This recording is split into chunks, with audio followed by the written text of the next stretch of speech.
I think the development of full artificial intelligence will spell the end of the human race. It's a flying object and we don't know what it is. I would hope somebody is checking it out. I don't know if it was a rocket or whatever, but it cleared to be fast, opposite direction. It was too fast to be an airplane. I'm glad the Pentagon is looking at this, because if it poses a threat, I want them on top of it. Well, the craft generates its own gravitational field. You said there's lights in the sky? The internet has become the command center for criminals and terrorists. 911, what's your emergency? I need help, please help me! Aliens won't let it happen. You know, that's what we're instructed to say. Roger, Area 51. Alien kept deep under the ground. 1, 0, 1, 1,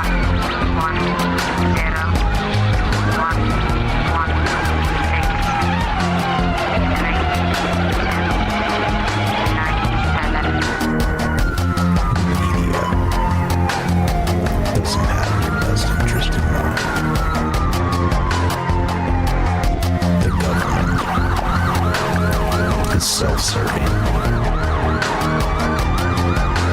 You're here for a reason. You're listening to Troubled Minds Radio.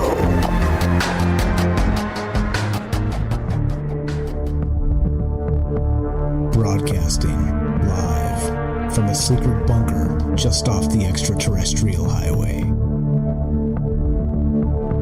Somewhere in the desert sands outside of Las Vegas.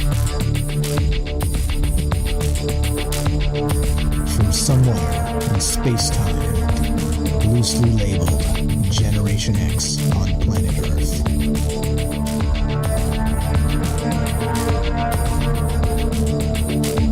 And asking questions of you in earnest into the digital darkness.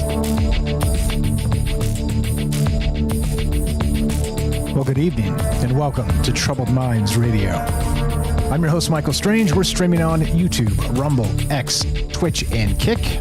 We are broadcasting live on the Troubled Minds Radio Network. That's KUAP Digital Broadcasting and 88.4 FM, Auckland, New Zealand. Tonight, we got a doozy for you.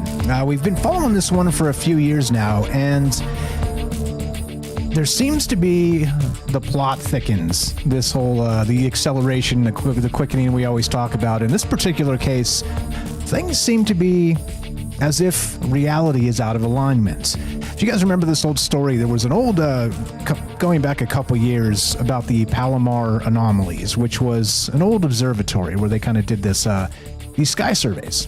And as they went back and were kind of looking at these with new eyes, fresh eyes, and new equipment, of course, because in the 50s, we were using, less than high-tech stuff, of course. And so the odd part is that these, as we went back and looked at some of these old sky surveys from the Palomar observatories and the sky survey itself, that a lot of these stars that they imaged back then are now gone. They've literally vanished based on what we can see with the naked eye and also what we can see through modern sky surveys, which is an incredible thing to consider right off the bat. And we've talked about it in the past a few different ways. It fit into that what was that show from Netflix? The three-body problem. It kind of fit into that a little bit, if you remember that. Some spoilers on there. They had the stars blinking out, and that's just sci-fi. But in this particular case, if you read the write-up tonight, it's very good, and it's very detailed, and it kind of goes into the many different sort of aspects of this. And I'll get into this in just a second, but as usual, look, these are just ideas. This is based on a preprint paper that is yet to be peer-reviewed, and it is done by an individual and her team by the name of Beatriz Villarreal. Sorry about that. And the links are going to be in the description down below. They're already there if you guys want to read up on this stuff. And the entire paper is there as well, which is incredible because it's literally going back over those old the Palomar Sky Survey and finding where these stars have literally vanished. And we've talked about this, like I said, quite a lot in the past, but now suddenly we've got a actual scientist, a team of scientists going through with a fine-tooth comb and trying to figure out what the hell happened and why exactly we're dealing with these these anomalies today. It doesn't make any damn sense, because you would expect, if we're dealing with technology, old technology, that we would see new stars with the new technology and not disappearing ones that were very clear, very obvious back in the 1950s. Now, again, so that this is published on researchgate.net, and the name of the paper is Aligned Multiple Transient Events in the First Palomar Sky Survey.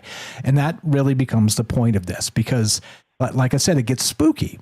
Because as we know it, stars don't just disappear, okay? They explode, they go supernova, they collapse into black holes. There's all manner of things that we know as far as modern actual cosmology goes that fits into this. But stars just vanishing entirely really doesn't fit that mold. And there were a couple of articles in the past that kind of touched on this a little bit. Here's one of them that goes back a little bit, back to May of 2024. Headline is this: hundreds of huge stars disappeared from the sky. We may finally know why.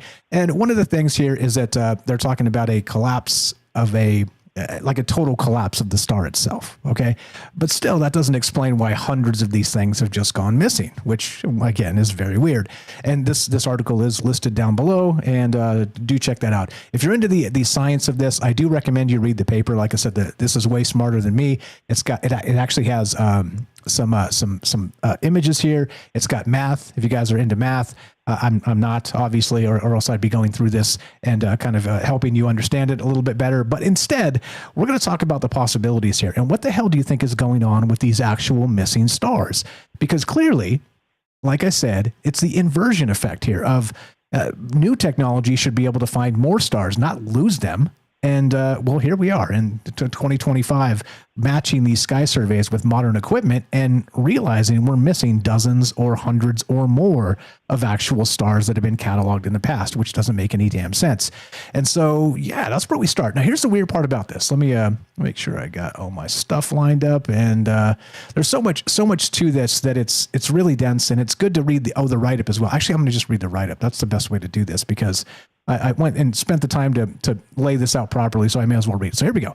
In the archives of the Palomar Observatory, among thousands of glass photographic plates from the 1950s, lie images that challenge our understanding of what should and shouldn't be possible. These photographs, taken before humanity launched its first satellite, before we cluttered Earth's orbit with our machines, capture something that defies easy explanation. Points of light that appear and vanish within minutes, sometimes arranged in perfect alignment like pearls on an invisible string. Dr. Beatriz Villarroel and her team didn't set out to find evidence of high strangeness. They were conducting a systematic survey through the VASCO project, which is Vanishing and Appearing Sources During a Century of Observations, which we've talked about in the past quite a lot. And they were comparing old astronomical photographs with modern sky surveys. What they found instead was a pattern of anomalies that refuses to fit neatly into any category of known phenomena. This is where things get weird. The numbers tell a stark story. Out of over 100,000 transient events identified in the first Palomar Sky Survey, some show statistical significance levels that demand attention. One particular alignment of multiple transients carries a 3.9 sigma significance, a level that in particle physics would herald the possible discovery of something new. But perhaps more unsettling than the statistics is the timing. This is where this kind of comes together in a weird synchronistic space. This particular event occurred on July 19th, 1952, the same night that radar operators and pilots reported unexplained objects maneuvering over Washington, D.C. And that goes back to this. This is also linked in the description. It is known as the 1952 Washington, D.C. UFO incident, or the Washington flap. We've talked about this in the past quite a lot in different ways. In this particular case, we get into high strangeness, which this article gets into after that, which we'll catch up to in a second here, which, interestingly enough, high strangeness was a term coined by none other than J. Allen Hynek, the astronomer and UFO researcher, and notable for Project Blue Book and all the work he did with UFOs in the scientific realm. Anyway, so as of this, like I said, we're theory crafting tonight. We're looking at some of the science on this. We're looking at some of the explanations, some of the maybe space dust. I mean, there's a ton of things that this could be. So it doesn't have to be weird plasma orbs in the sky, but it could be. All right. Once again, things are so strange sometimes that even they defy not just the obvious explanation, but maybe even defy some of the more bizarre explanations as well. So remember, all the disclaimers apply as part of these conversations. We're theory crafting. We're talking about the ideas. All credit should go to Beatrice and her team. Links are in the description. Please go follow them in all the appropriate places. Like I said, if we're not doing science on this stuff and actually trying to find out what the hell it is, what are we doing? Okay, I'm not a scientist, so I'm not going to be the one doing this. So props to the team for kind of asking some of these hard questions that we don't really know a lot about. And that's that. All ideas are not truth tonight or any night. We're just here kicking the cosmic soccer ball around, as I like to say. And so we are taking your calls. If you want to be part of the conversation, it's 702-957-1037. You can click the Discord link at troubledminds.org, and we'll talk to you guys tonight about this. But what are your theories? And remember, no truth. Just possibilities, ideas. What do you know about this? Have you read the paper? Have you heard of this?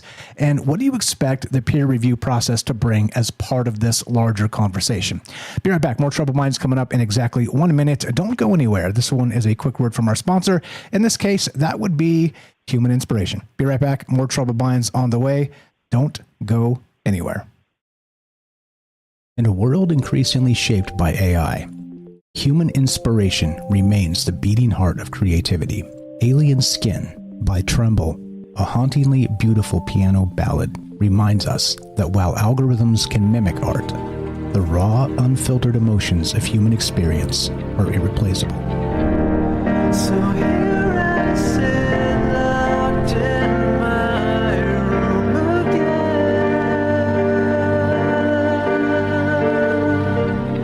Written and composed by Jesse Ian in collaboration with Todd Smith, this progressive masterpiece delves into the depths of internalized grief and the silent toll of artistic compromise. As AI reshapes our reality, Alien Skin stands as a testament to the timeless power of human emotion and the complex beauty that only true artists can evoke. Experience the haunting beauty of Alien Skin by Tremble and support human inspiration. Available now on iTunes. Welcome back to Troubled Minds. I'm Michael Strange. Let us continue, shall we? Okay, so now there's a lot of theories that go along with this, but I want to point out some of the specific dates. They are in the paper here, and so this goes all the way back to the 50s. All right, and again, so not just let's say the 1952 UFO flap, which is an interesting thing, but this is all pre-Sputnik. And if you guys remember Sputnik, it was the first satellite that was launched into space, the first human actual, well, from what we're told, right? Because who knows what they actually do tell us. And so you take that wherever you like. But Sputnik, again, was launched, it entered a low elliptical Earth orbit on October 4th, 1957. Okay, so this UFO flap was 1952. And right smack dab in the middle of this star survey, which is again at the Palomar star survey. So again, we're like five years away from the first actual man-made satellite launch. And all of this stuff, again, when you look at the dates and some of the coincidences as they line up with that UFO flap from 1952 in Washington, D.C., it really kind of harkens at this bizarre space of, well, we barely had jets, we didn't have satellites, and yet we have all these damn lights in the sky that are, as of now, unquantifiable, as if they just vanished entirely. That's weird. And not just that, some of them statistically significant. That seems like they wouldn't be just some sort of poorly, let's say some misidentification. Okay, and which is always a possibility as part of this. But as you look at the paper and go through some of this stuff and a lot of the things they've been talking about with this regard on Twitter or X and some other places, it seems like this is not the case because they considered that as one of the first parts of this. And this is why this keeps gaining traction and oxygen in sort of the larger, bizarre world spaces of conversation like we do, is because it's not easily categorized and it's not easily written off by just some misidentification of some spots on the glass, right? It's not like that at all. And so that becomes the weird part. So as part of the conversation, of course, I'd love to hear your thoughts on this. What do you think this is? What do you know about it? And what do you expect the peer review process to bring as part of this. And do you think that, as usual, reality is far more odd than we ever give it credit for? Love to hear your thoughts. 702-957-1037. You can click the Discord link at troubledminds.org. We'll put you on the show. Let's go to James first. So James first, we got the Robert next, and there you go. That's the pecking order as we start, because first in, and we'll talk to you first. And then if you want to put your hand up, get in line, you're definitely welcome to. James in Michigan, South Cedar Paranormal. What's up, brother? You're on Troubled Minds. How are you, sir? Go right ahead. I'm okay. I'm just hoping that the technology works for me this time. Loud and clear. So far, so good. Cross your fingers. Okay. Yeah, seriously. This is a great topic. I would like to sit in, and then just talk when there's time and between calls, if possible. But I do think it's amazing that this study is being done. If you think about all the weird things that happen here on this planet that we can't easily explain, to me, it's always made sense that there's going to be things out there in space that also we can't easily explain. So I love that there's this study being done on these images and these glass plates, not like it's digital, not like you can manipulate it, to find out or try to figure out what's going on with these disappearing and appearing and lights or stars or whatever they may be. Yeah, it is a weird one. And it is, like, us on this show, we like to get super weird with possibilities and ideas and the rest of that stuff. But as more of this starts coming out and they're kind of cementing this down as, well, these are real anomalies. This is not just some misidentification of, as you're saying, technology. I don't know. I don't know what to think, because again, space dust really doesn't describe vanishing stars. I mean, and think about it. And here, I didn't land this properly, but this is the spookiest part about it. Think about it this way. They're in the paper, they're actually describing these as possibly objects that are sort of glinting, reflecting light. Okay. But once again, this is pre-human satellite. And so if that's the case, and these are actually like objects out there, like UFOs or something to that degree, or, dare we murmur the breakaway civilization, or were we really in space quite a bit sooner than we thought we were? Like, there's a lot of this kind of these larger questions that come into this space and make you scratch your chin and go, what the hell is happening? And that's the bizarre part, because if you go back to what Charles Fort said, I know you're a big fan of Charles Fort, the godfather of the paranormal.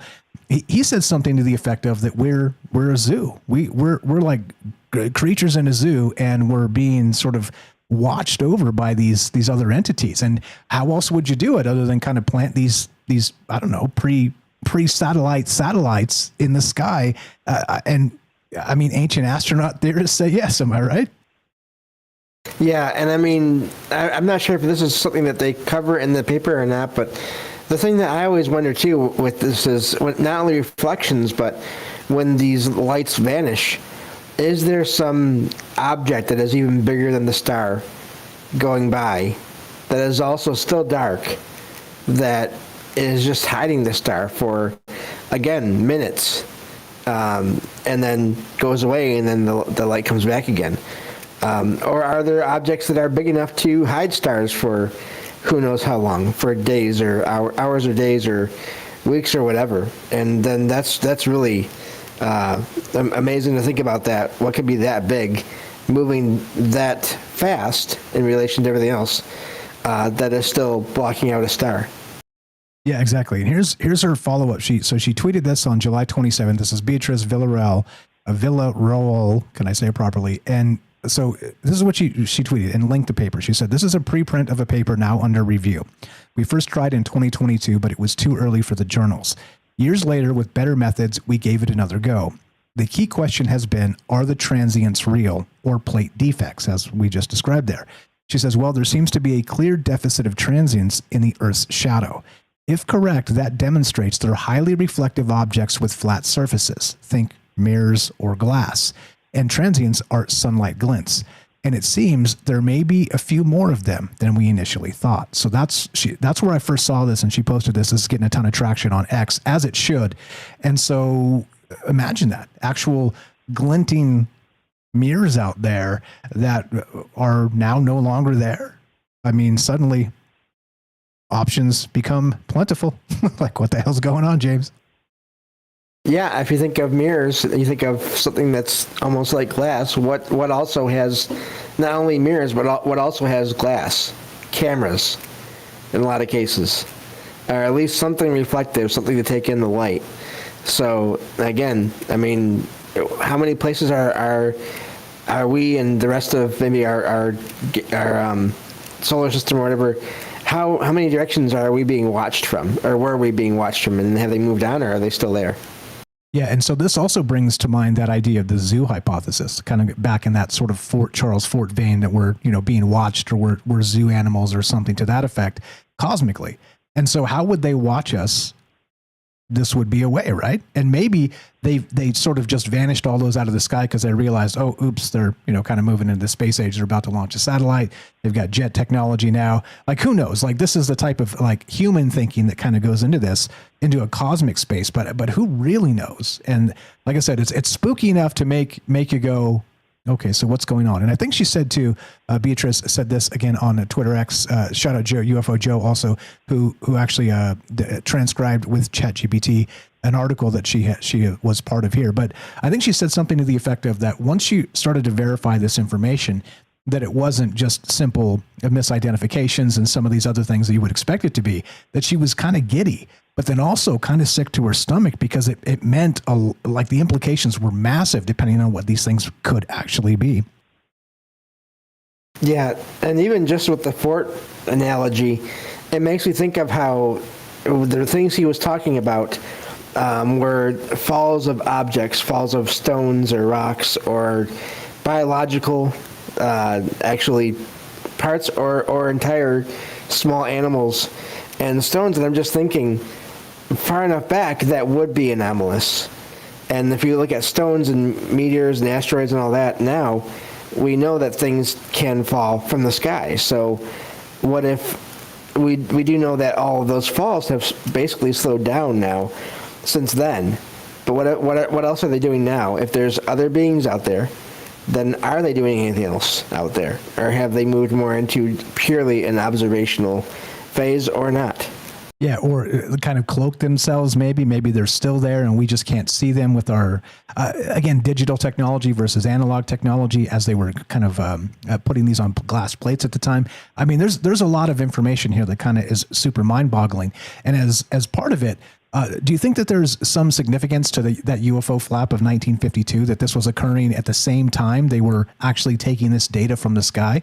I mean, this seems like a ufologist wet dream in that regard, that, damn, now look at all this coming together in this massive synchronicity of not just kind of verifying that event, but also having it as a larger sky survey as part of it. I don't know. What's your take on that idea that it's happening all at the same time? Well, especially when you look at, okay, in the fact that there was a UFO flap going on at that time is there's been many over the years, but not a lot, as far as I know. And someone maybe out there can correct me if I'm wrong. Not a ton of them have gone over DC, and they haven't really gone over Washington DC all that much, from what I've heard. And again, I could be wrong, but if that was, let's say, the only one, then the timing is amazing. It seems a lot more than a coincidence to me anyway. Yeah, which again really kind of makes this not just a sort of a scientific oddity, but also now sort of a synchronistic event where maybe this stuff is related in the larger context of the conversation.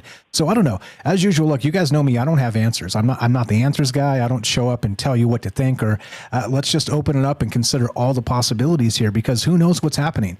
And as usual, look, we can run the entire gamut of these ideas, including, some misidentification stuff, the space dust, maybe these vanishing stars of collapsed stars. I mean, there's some of that stuff that might be able to explain some of these things. But again, when they're able to identify more and more of them and start to really kind of line this up and go, wait a minute, there was something to this now.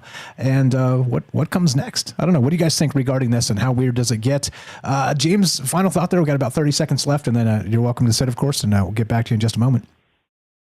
Yeah, happy to sit in. And just one other thing, we've all talked before about how there have been UFOs seen going in and out of the sun. If that can happen with all the stars out there, then how do we know that there aren't stars that are being created and then shut down somehow, destroyed somehow, sent somewhere else somehow, to close those portals, if they are some kind of portal in a way? Yeah, very well said. Again, opening it up to some ideas to start here. No idea other than possibilities. What do you guys think is going on? How weird is this? And do you think that maybe we're on the cusp of actually finding out something more bizarre than we ever dreamed? 702-957-1037. That's 702-957-1037. You can click the Discord link at troubledminds.org. We'll put you on the show. It's as easy as that. Be right back. More from James. We got the Robert coming up and your calls as well. What do you know about the curious case of the disappearing stars? This is Troubled Minds. I'm Michael Strange. Be right back.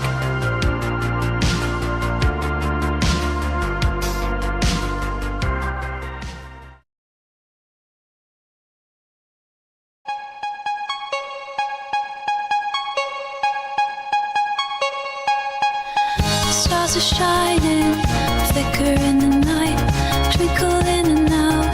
Oh, such a sight, to dreamy light. Up above they glow so bright, bright. Wave to the universe, feeling just right. To dreamy night. You make me feel, you make me see. You pull me closer, my spirit free.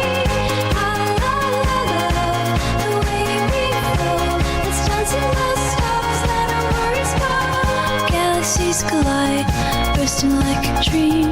Cosmic harmony, hear the gentle screams. So surreal. Closer to the edge, we're flying high, high, high. So surreal. Feel a pulse of night, what thrill, thrill. You make me feel, you make me see. You pull me closer, my spirit free. La la la la, the way we flow. Let's dance in the stars, let our worries go.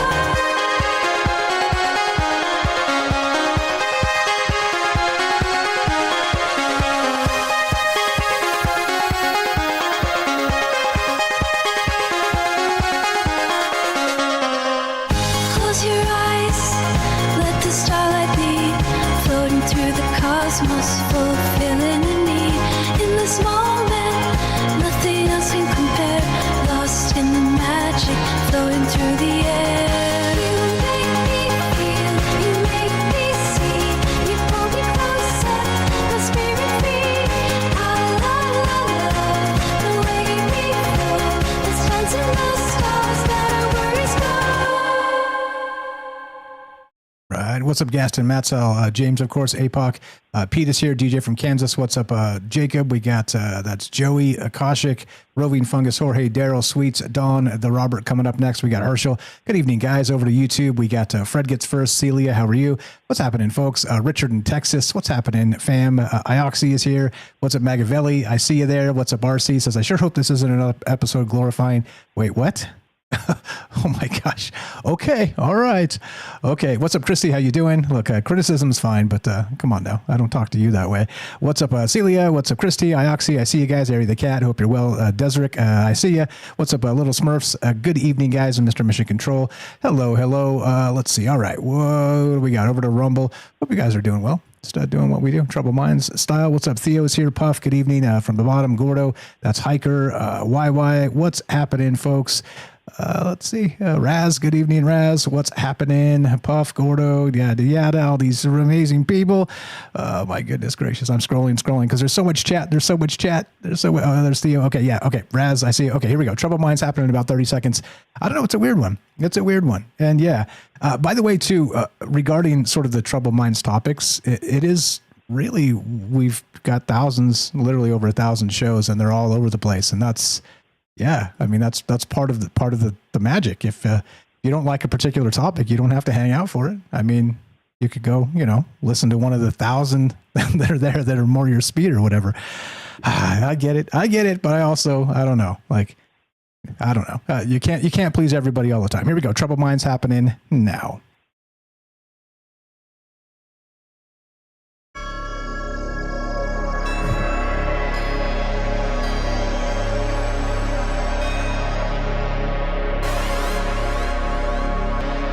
Welcome back to Troubled Minds. I'm your host, Michael Strange. We're streaming on YouTube, Rumble, X, Twitch, and Kick.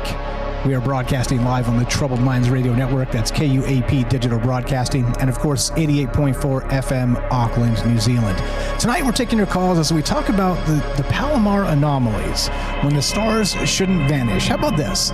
What if mysterious lights captured on 1950s astronomical photographs are glitches in reality's code? Holographic projections from higher dimensions, plasma intelligence responding to nuclear tests. When professional astronomers document objects that appear and vanish in aligned patterns before satellites existed, we must ask, are these explanations too wild, or is reality wilder than we imagine? And that's what's on my mind tonight. Again, thanks to the great work of Beatrice and her team. I do encourage you guys to go follow, read the paper in full if you're got a science mind. If not, anyway, go check it out for the pictures and stuff and some of the other things. Like I said, scientific papers are kind of a dense read if you're not super into the math and stuff. But do check it out. Go give her a follow. Actually, on Twitter X, I'm following her right now. And yeah, this is like I said. Shout out to the team of scientists that are making. Let's say have the audacity to sort of ask these level of questions that seem outside of the normal realm of science. And so big fan here because this is what science is. We're supposed to ask these sort of daring questions.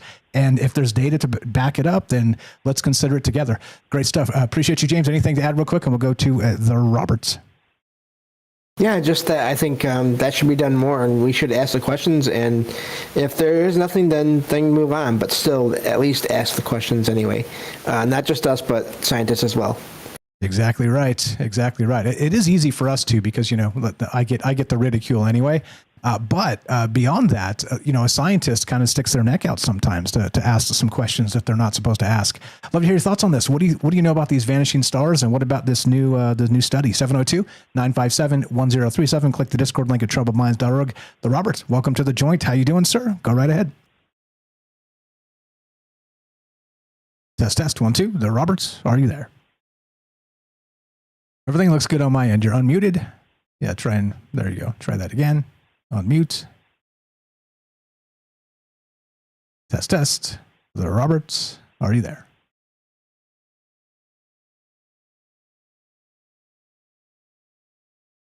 Nope, nothing. If you want to, a couple things, you could either restart Discord and try again, or if you want to call back on the phone line, that'll work too. Yeah, live shows, huh? Live shows. Okay, I'm going to read this a little bit. If you just talk, if you cut in, I'll shut up and it's all yours. Yeah. Okay. So back to the write-up. Now, this is very good. Like I said, so high strangeness, as we left off, a term coined by astronomer and UFO researcher J. Allen Hynek, describes events that possess such bizarre characteristics they resist conventional explanation, while simultaneously containing multiple layers of absurdity that prevent easy dismissal as mere misidentification, as we were talking about. The Palomar transits embody this concept perfectly.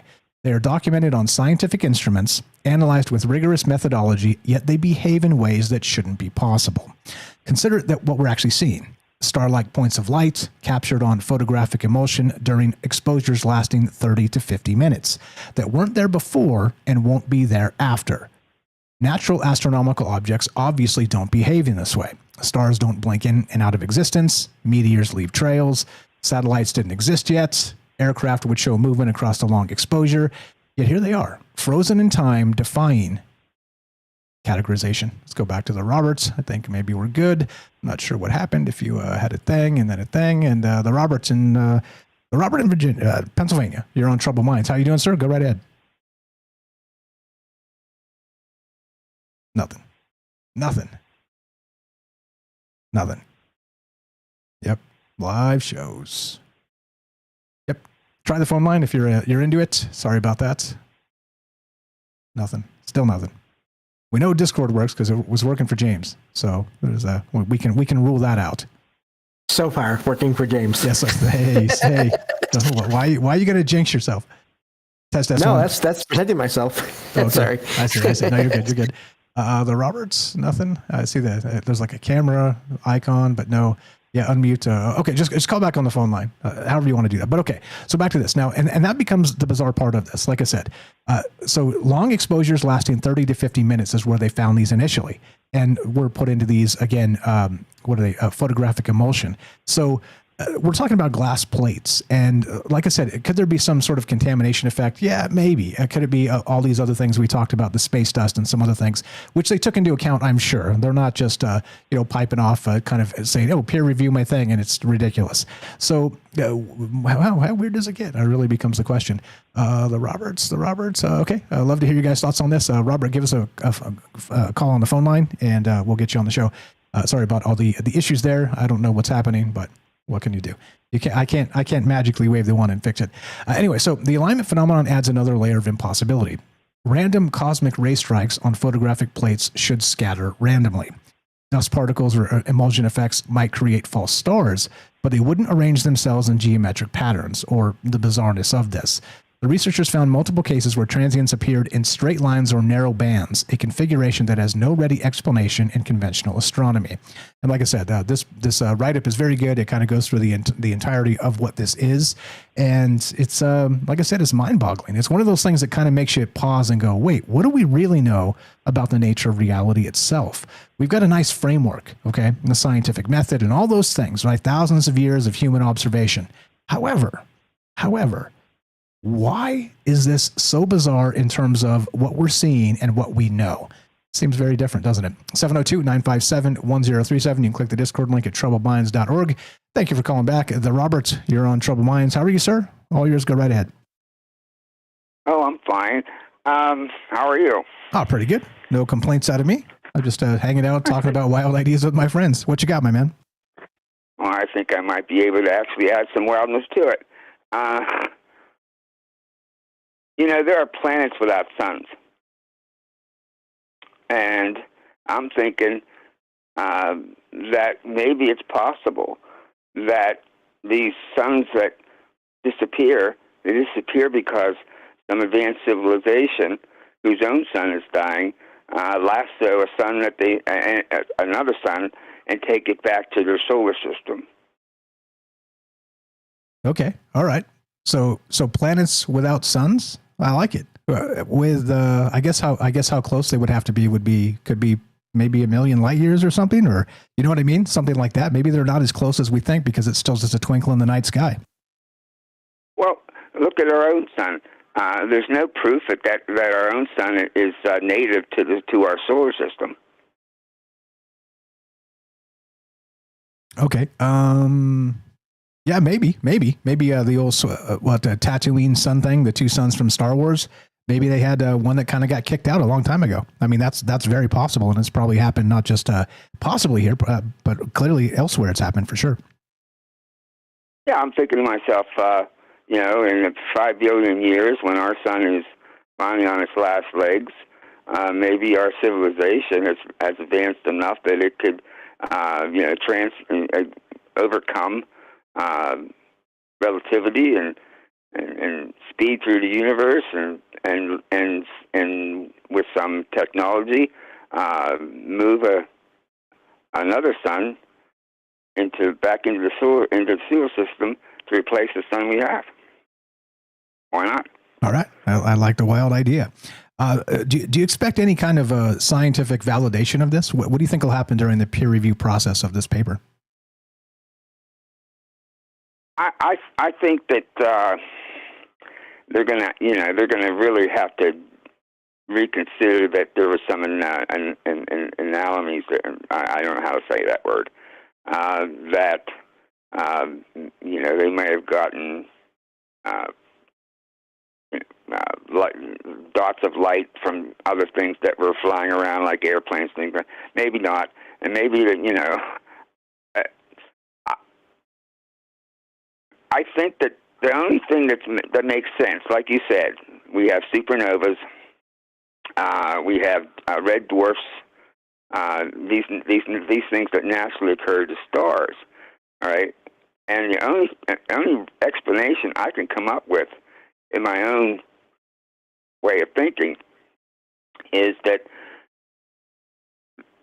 for stars to vanish like that, they have to have been moved. Yeah, which seems the impossible part, because if we're talking about actual planetary level or sized objects or greater stars in that regard, that seems even more ridiculous. Because think about it, if they were moving, let's say firing across some random rogue star shooting across the cosmos, which supposedly does happen as part of that scenario of a binary star system kind of getting thrown out of whack, and then one gets kicked off into space. These things do happen out there in the greater cosmos. So you would still see it on the 30 to 50 minute actual scan of this. And so that becomes the weird part, because they were completely stationary, and then now they're completely gone. So we're dealing with what seems to be magic here. Yeah, go ahead. Well, they were stationary in 1950. All right, and that's the photographs that they're going by. All right, we're talking about 50 or more years later, and they're saying, where's those stars that's in those 1950 photographs, or however they were taken? And the answer is that they're not there anymore. And the question is, what happened to them? It doesn't rule out that they were moved. Right. Just that we can't see them now, which is a little more spooky. Right, but they may have been moved, a million light years, out, beyond. We might be seeing, with the Webb telescope, we might be seeing stars that didn't exist there, when that didn't exist at that particular place, that were moved from another place. Okay, I'm following you. Which again stands to reason for a lot of different sort of angles here. But one of them in particular is that ancient astronaut theorists say yes. Do you think that maybe the zoo hypothesis comes into this as part of the idea that these things were out there maybe watching us, and now they've cloaked themselves like you described? Maybe they're still there. We just don't see them now because they don't want to be seen. What about that?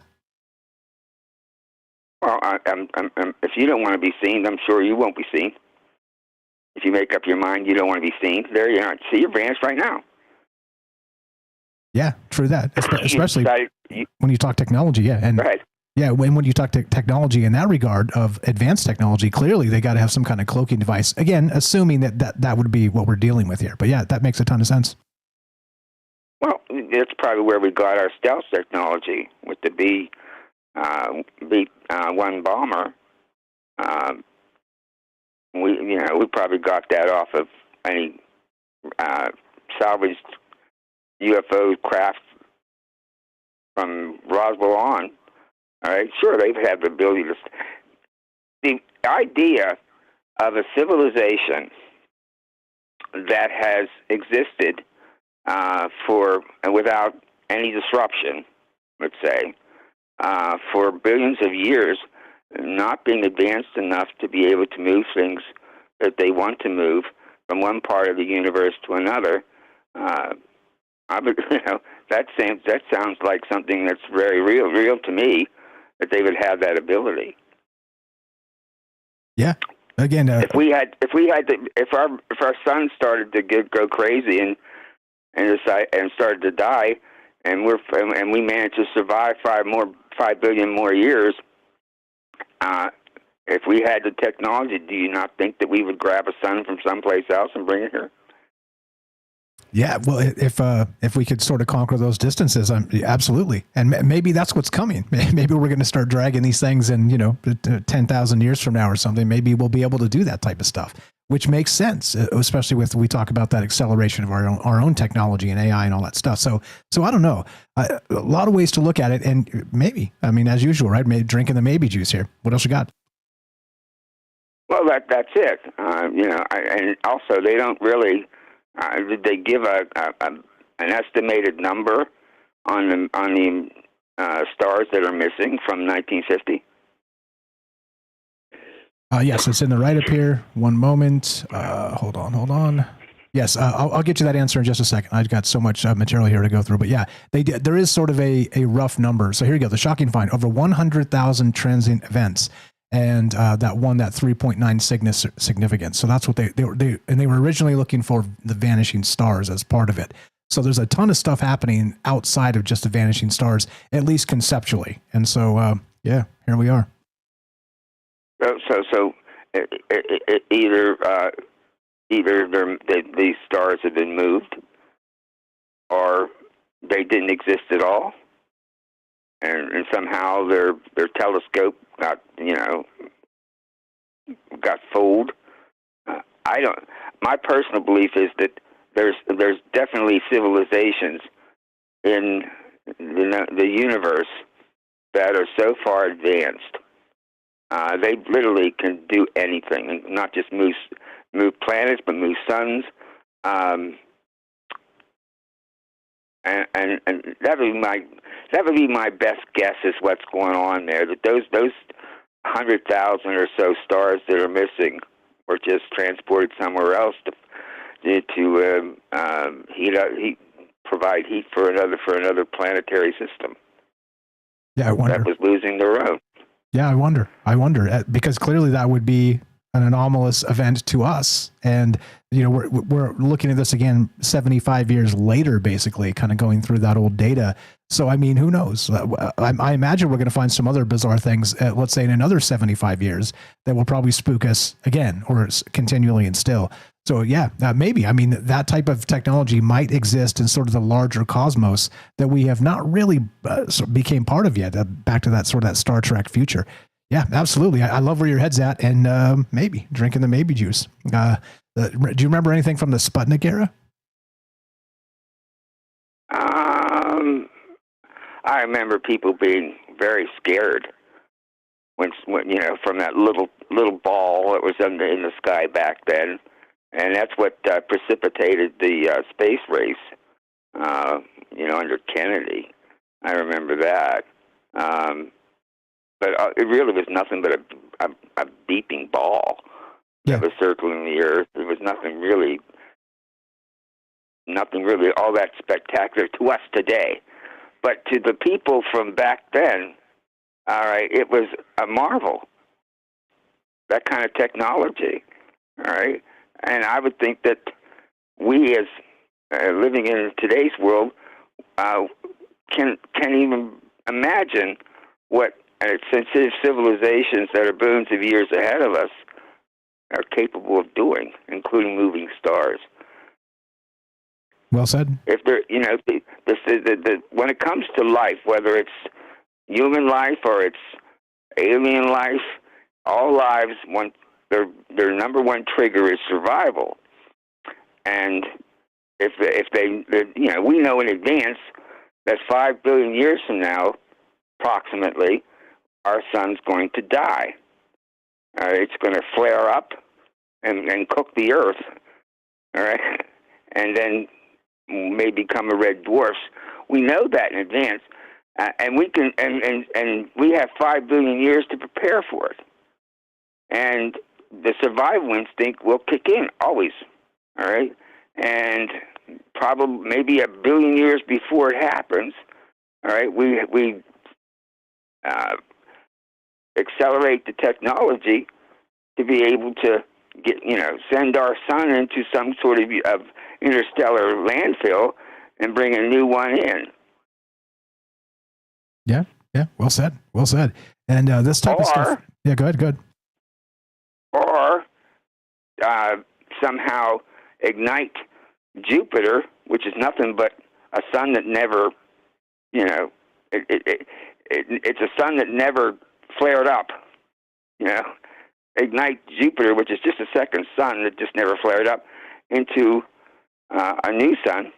But I personally think that it's quite possible. It's the only thing that, for me, that makes sense, that suns don't just vanish. All right, they go through what you said earlier, the realistic thing of becoming dwarfs, supernovas, but they don't just vanish. All right, and so the only thing that makes sense to me is somebody moved them. Okay, I'm in. I love the wild ideas. Maybe there's a whole industry out there in interstellar space. All right, because they call up, hey, look, our sun's going bad here. We need you to take and bring a new one in and take the old one out. DoorDash for son. DoorDash for sons. Yeah. I would buy stock in that company. Okay, as would I. I think that's that's probably a very nice service for the cosmos at large. And yeah, why not, right? Why not? Again, given a Kardashev 3 civilization, that type of stuff does become viable. So yeah, I mean, why not? Absolutely, why not? They're just moving around and we're like, oh, we don't recognize it yet. Imagine when we do recognize something like that and kind of get to the bottom of this. Yeah, time to buy stock in that company. And there's not just, and it's not just for the reason that their own sun is dying. We look at our own solar system, you know, and they see a possibility there of life, and all it's lacking is a sun, so they move a sun in there, and just the right place, the third planet from the sun spawns life. The old panspermia, directed panspermia, and even more than that, some actual shenanigans with some playing billiards with the suns. Shout out on YouTube, whoever said that, smart comment there. That was Desric, I believe. Yeah, I mean, yeah, I'm into it. Maybe that's what's happening here. And if you find a line on that cosmic company, let me know, because I'm buying stock in that too. Yeah, Earth sun in the corner pocket. There you go. 100%. You're the best, brother. Thanks for jumping through the hoops and getting back on the phone line. And thanks for the call. Always a pleasure. Appreciate you very much. And we'll talk to you soon. Have a great night. Okay. Good night. Thanks a lot.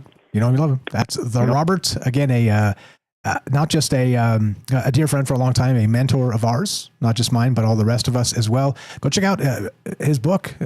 Links in the description, troubledminds.org/friends. It's called Stories from a Fractured Mind, the Robert Collection. Scroll down. It's going to be under The Roberts, because, of course, that's his writer's name. Let me get my big head out of the way. And there it is, The Robert on the bottom down there. And please go give him a follow. That's the whole point of doing this, is to meet people, to learn new ideas, to kind of consider things that are off the beaten path. And I've described his book. He did send me a couple copies. Again, full disclosure, he doesn't pay me to say his book is good. It just is. And it reminds me of Rod Serling meets little Philip K. Dick, you know, kind of like that. A very troubled mindsy type stuff. And there's a little bit of Lovecraft in there. I mean, there's something for everybody, that's for sure. But yeah, fire stuff. Appreciate the call. You were the best. Thanks for jumping through the hoops and calling back on the phone line. James, anything on the rest of that? I see you on the phone line, Theo. I don't want to shortchange you. Wait till after the break, and then we'll go to Theo. But James, anything to add there with what the Robert said, or anything else come to mind? Yeah, a quote came to mind, actually, and I put it in the chat. Any sufficiently advanced technology would appear indistinguishable from magic, and I butchered that, but the idea that technology could look like magic, and magic is something that we've heard about from ancient times. And it just makes me think of that.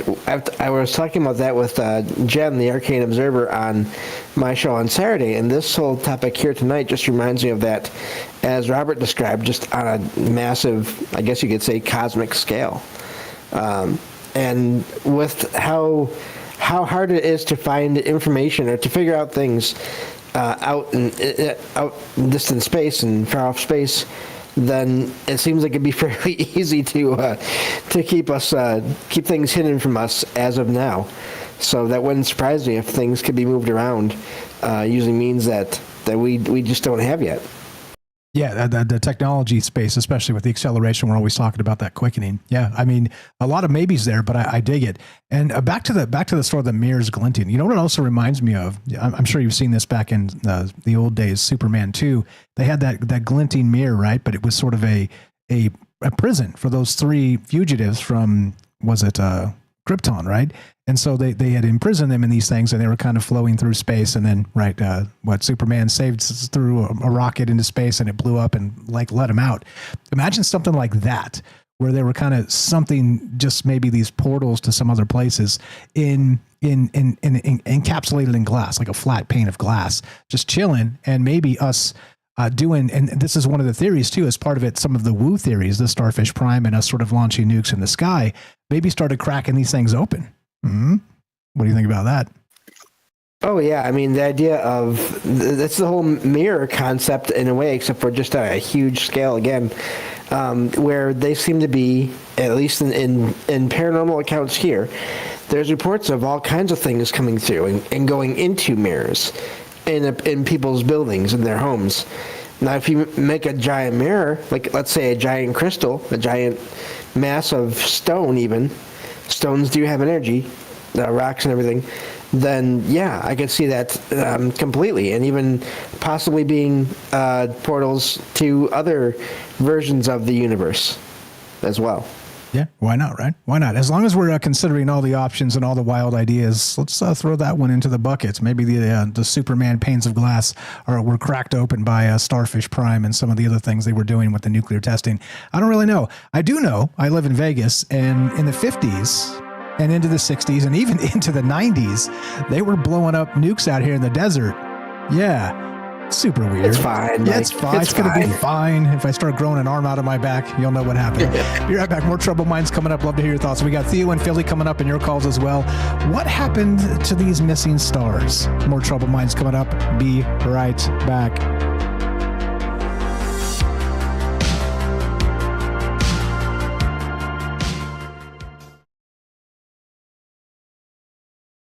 In a cryogenic slumber, lost in the lunar night, your face a faded number among the stars so bright.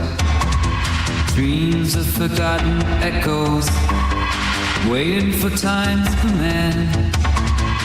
Curtains of gray and sorrow, the lonely lunar sand. Below the moonlit skies, of the love we tried, silent by your brazen souls reside, suspended in a story, kept in the cold dark tide. Our futures in the making, silver-edged domain, hearts kept in silent aching, till we meet once again. We are awakened below the moonlit sky, holds on to the fragments of the love we tried.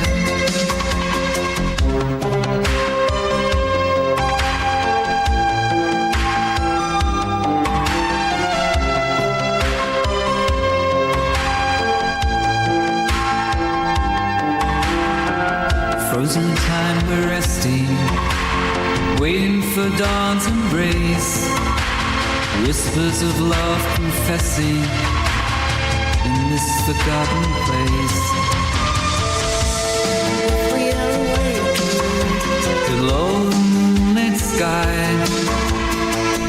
holds on to the fragments of the love we tried.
Yeah, why not, right? What's up, Hope you guys are well tonight. Thanks for hanging out with us. Gaston, Eric is here. What's up, Matzel, APOC? We got Pete, Sweets, Daryl. We got Jacob, Akashic, DJ in Kansas. That's Dawn, Herschel, Lily, and the Robert. Thanks for the call, to Robert. You were the best.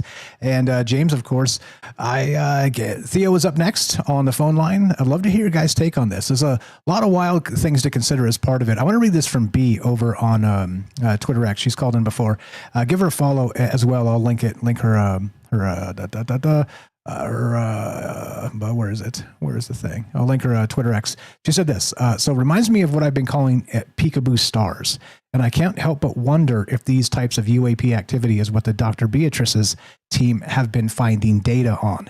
And there's I'll drop that in the thing. But anyway, she answered Sweets. Thanks, Sweets, for reposting. And yeah, it's a lot of ways to look at this. And so I think the easiest way for me is to think it's some sort of anomalous thing, like a ship, right? Or some sort of, like I said, a mirror or something watching us, that zoo hypothesis kind of thing. And because the mechanism would be, well, what does this look like? And what would that mean? And right here, we're kind of looking at what this mechanism might actually be. What's up, Puff, Raz, Gordo, Y? I see you guys. What's up, Hiker? If I missed anybody, just say hi, and I'll say hi back, and we'll work everybody in. I see Derek the Night Stalker. So Derek's putting his hand up for the bottom of the hour. Here we go. Trouble Minds coming up. We got more from James, Theo, and your calls as well. Here we go.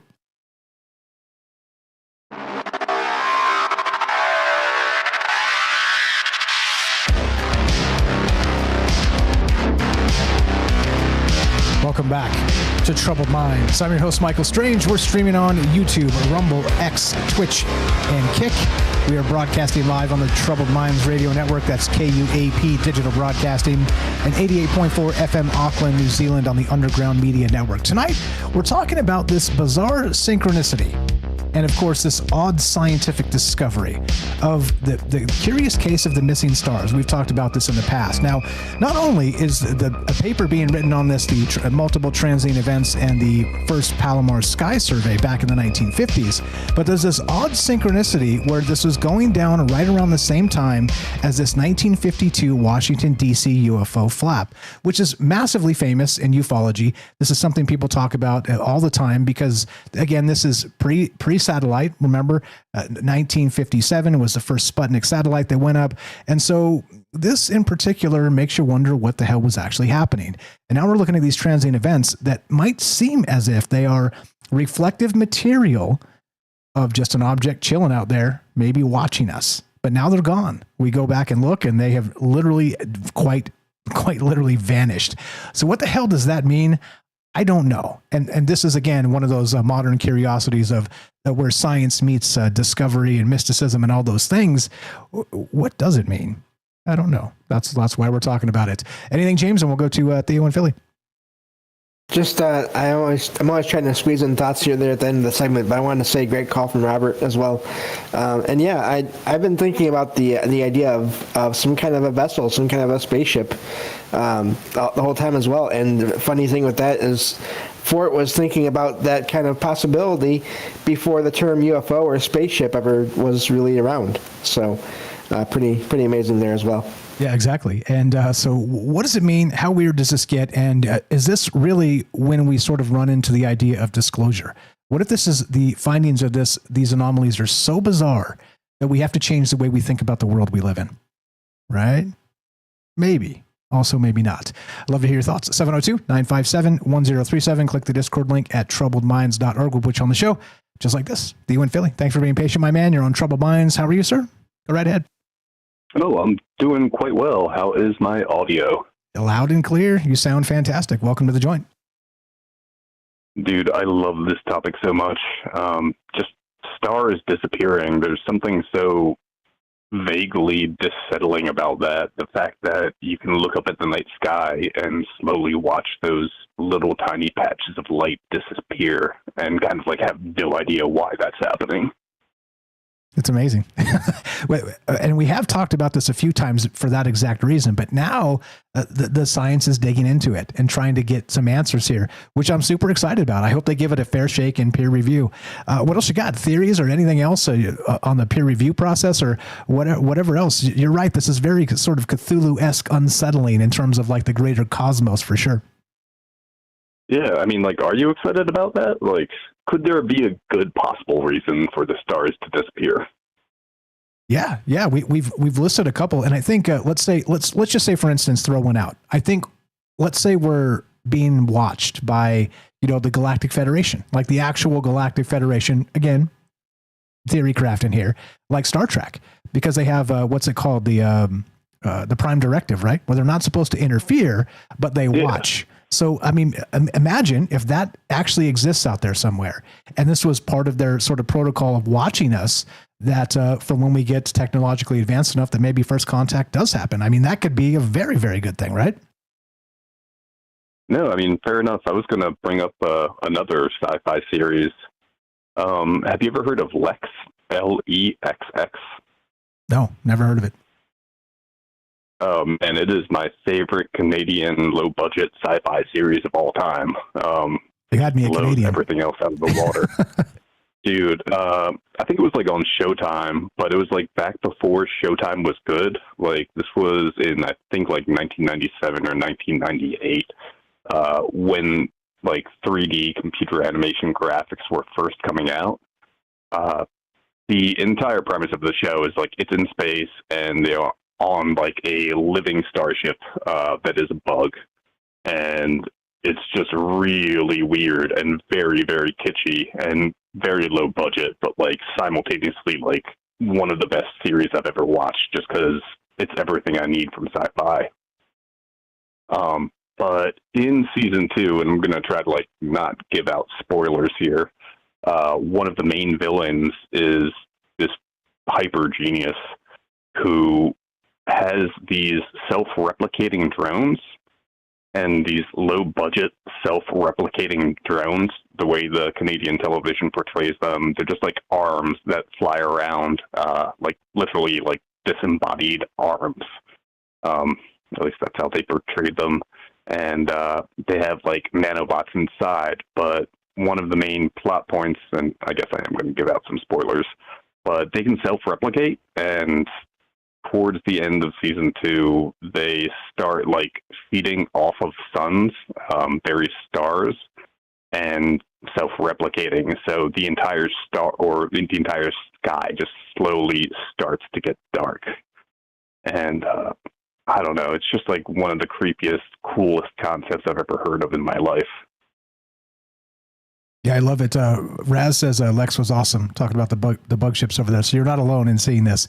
And I can remember a time, dude, too. It was. Real quick, I can remember a time back in the early 80s where Showtime used to be good too. So maybe they were good and then got bad and then they got good again or whatever. But what I mean is that it used to be just Karate Kid and Lethal Weapon reruns. So, how much better do you get to that? I mean, Karate Kid and Lethal Weapon, those are both great too. Although, fun fact, I'm not sure if it's actually a fun fact, but the Dutch actor who played the main villain in Lex Season 2 is also the same Dutch actor that played the main villain in The Human Centipede, Dieter Laser. He's like a great actor, but is really good at playing like preposterously inhumane humans. R.I.P. Dieter Laser. But yeah. Right on. Yeah. I'll have to add that to the list of things that one day when I retire, I'll just watch end to end and I will be complete. But yeah, it sounds like a good one to me. Series. Okay. And also real quick too, no, you're good. You're good. As part of that, you're bringing up something that I am familiar with. I've seen Stargate SG-1. Shout out if you guys have seen that. If not, there's something in there called the replicators. Have you ever seen that? And does it make sense? Is there a nice parallel with what you just described? No, I've actually not seen that, although people keep on telling me. What are the replicators, and should I watch that series? I think you should. It's pretty good. It's very troubled minds. And back in when it was early aughts when they created it, I didn't watch it then. I was like, really, MacGyver and like a space thing? Stop it. Get out of here. And so I never watched it. When I finally went back and watched it, I was like, and this was probably like, 3 years ago? I mean, I kind of like, we're talking to you guys as I was watching them. I'd lay down on the couch after the show and turn one on and fall asleep or whatever, right?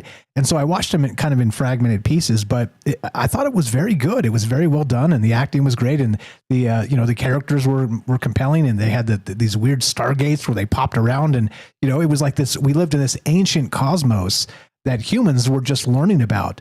And there were these alien, dramas and takeovers and all kinds of stuff that the humans were always fighting against. I thought it was good. I never saw the additionals, but Stargate SG-1, I do recommend it.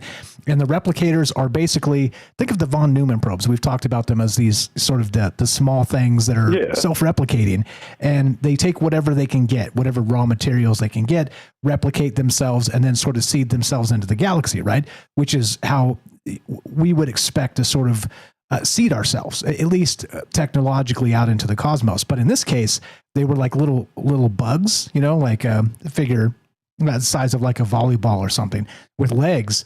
And these things would eat anything. So they would eat a spaceship and repurpose the parts of the spaceship to create more replicators, right? And so it was, whether it was raw materials, technology, and the better the technology, the more dangerous the replicators became, because then they were, nanotech and all kinds of wild stuff. But yeah, that's the short version.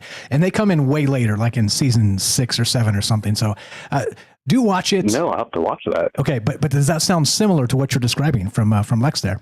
Yeah, no, that's exactly similar. I mean, I would say that, the von Neumann probes, the Mantrid drones from Lex, the Borg from Star Trek, they all kind of have the same concept where they will absorb and recreate anything given enough matter to create from. But yeah, I love that concept so much. It's such a scary dystopian idea, but yeah.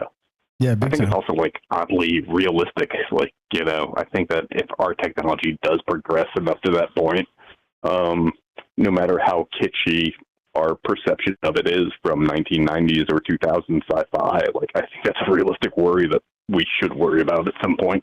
Yeah, I think so too. It's I don't know. It's a weird thing. This whole thing is incredibly weird because we're looking at, again, data. We're looking at science, and we're looking at something spooky all at the same time. And that high strangeness comes into this conversation. I don't know. What else you got on it? What would be your take on this for maybe the most tame thing here and maybe the most wild thing? I don't know. There's a ton of ways to look at this, of course.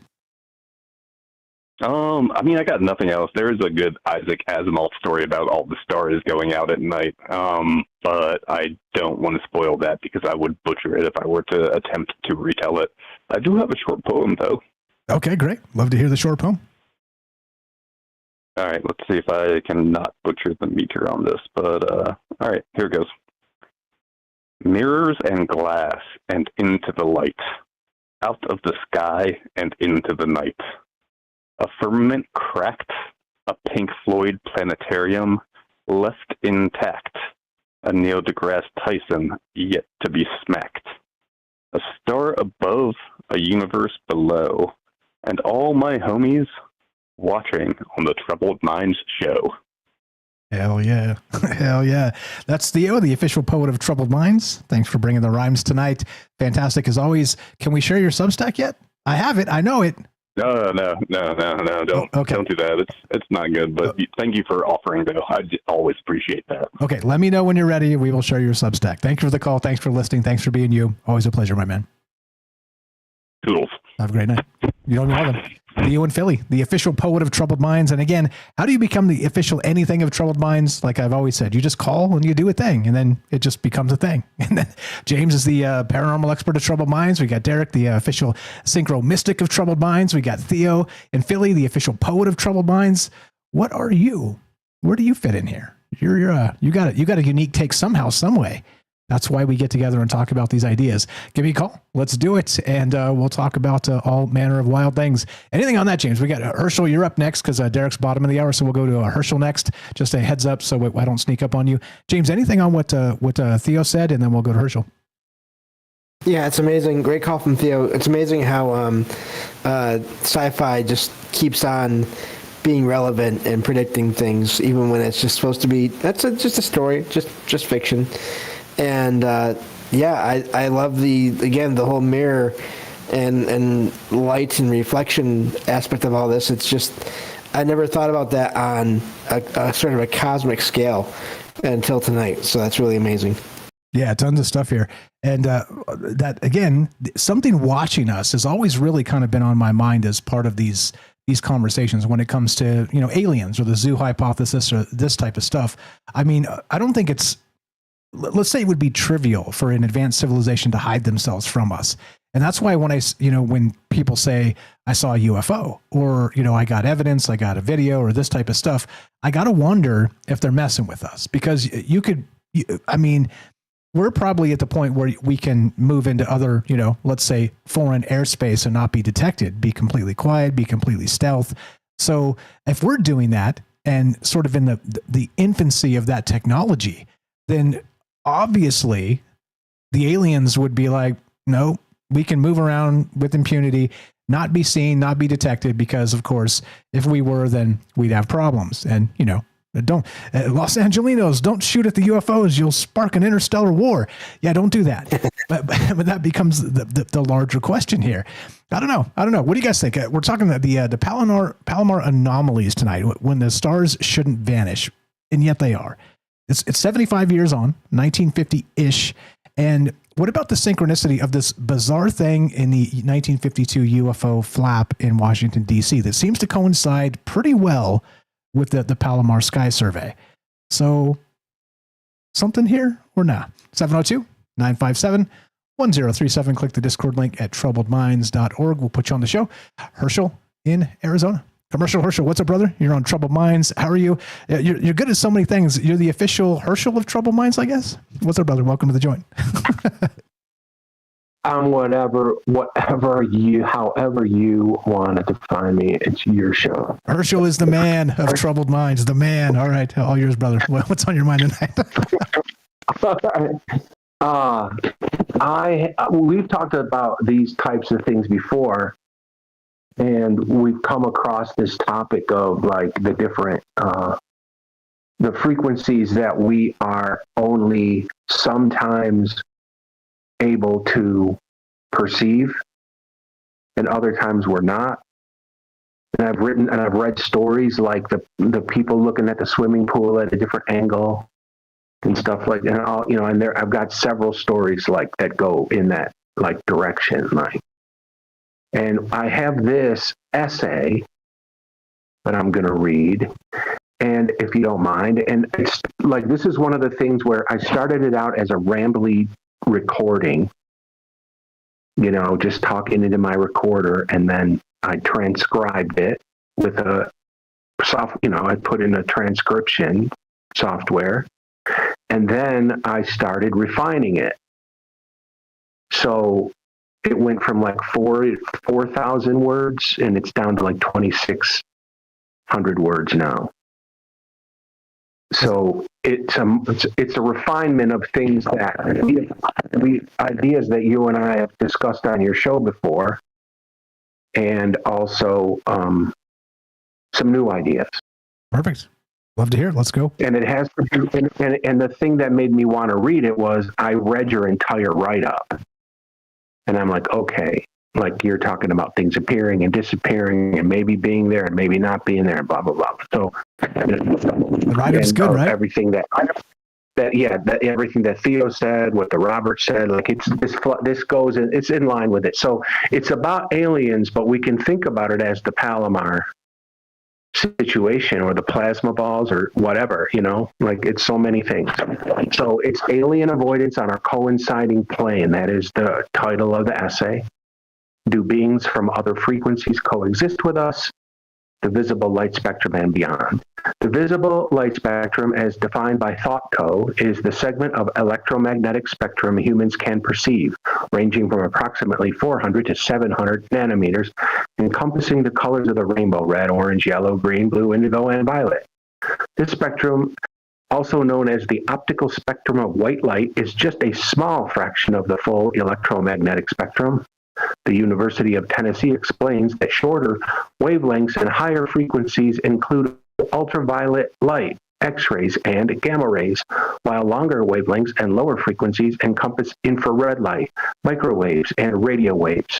The edges of the visible spectrum blend into ultraviolet and infrared radiation, revealing a broader reality beyond human perception. As scientists develop tools to peer into these other spectrum, they uncover phenomena invisible to the naked eye. beings in unseen frequencies. Some entities we label as aliens may not be extraterrestrial, but rather coexist on Earth in frequencies beyond our visible spectrum. These beings could be composed of light or energy that we cannot naturally perceive, much like how we radiate energy invisible to ourselves. Calling them aliens may be a misnomer if they originate from this plane of existence. Their presence might go unnoticed because their frequency differs from ours, yet they share our same physical space. Materialism and monism, a philosophical framework. Materialism, a monistic philosophy, posits that all things, thought, frequencies, light, space, and time are matter. Monism views reality as stemming from a singular essence, unlike dualism, which sees a division between consciousness and matter. Picture the yin-yang symbol. A dualist focuses on the yin and the yang, while a monist sees the encompassing circle. Monism allows for duality, the emergence of multiple forms from the singular form, but rejects dualism's separation. You've heard of the Internet of Things. Well, we live in the consciousness of things already. We were first. The Internet of Things is a copy. In this view, unseen light, like the 5G signals connecting devices, is matter, as are the beings that we might call aliens. Their existence as matter in a different frequency explains why we don't perceive them consistently. They may seem to appear and disappear, but it's not clear that they do that. Emotional sensitivity and interaction. These beings may possess heightened emotional sensitivity, feeling human emotions like fear or tension with a far greater intensity. Imagine walking into a room and sensing eyes on you. Multiply that sensation by thousands. If humans react with fear upon encountering these beings, the intensity could be overwhelming for them, akin to a form of pain. The sensitivity might explain their avoidance of interaction, like a skinless body exposing bones and organs. What we perceive of these beings is not their outer form, but an internal essence, visible only because their true frequency eludes us. Attempting to touch them would be like reaching into their core or touching their inner organs, further discouraging their desire to be in contact with us. The observer effect and coexistence. The observer effect, where observation alters the behavior of particles, suggests that these beings are highly sensitive to being watched. When we spot a craft in low Earth orbit streaking across the sky, they may sense our gaze just as we feel theirs. This mutual awareness mirrors how wildlife like raccoons or deer avoids humans due to perceiving us as predators. Different types of consciousness, human, animal, or these beings, coexist on Earth but operate in distinct worlds. Just as we don't live among wildlife, these beings have little reason to integrate with us, existing in a frequency we can't access, or at least we can't fully access. The conclusion, redefining aliens.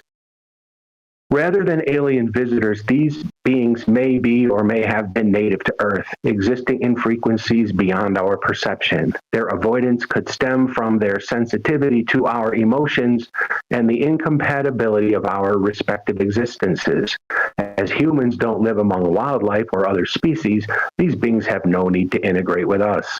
Their presence in an unseen spectrum doesn't make them alien. It suggests a richer, more complex plane of existence we're only beginning to understand. And good for them. For further exploration, consider R.D. Laing's The Politics of Experience, or discussions on AI and consciousness, which touch on related themes of perception and reality. And Finn.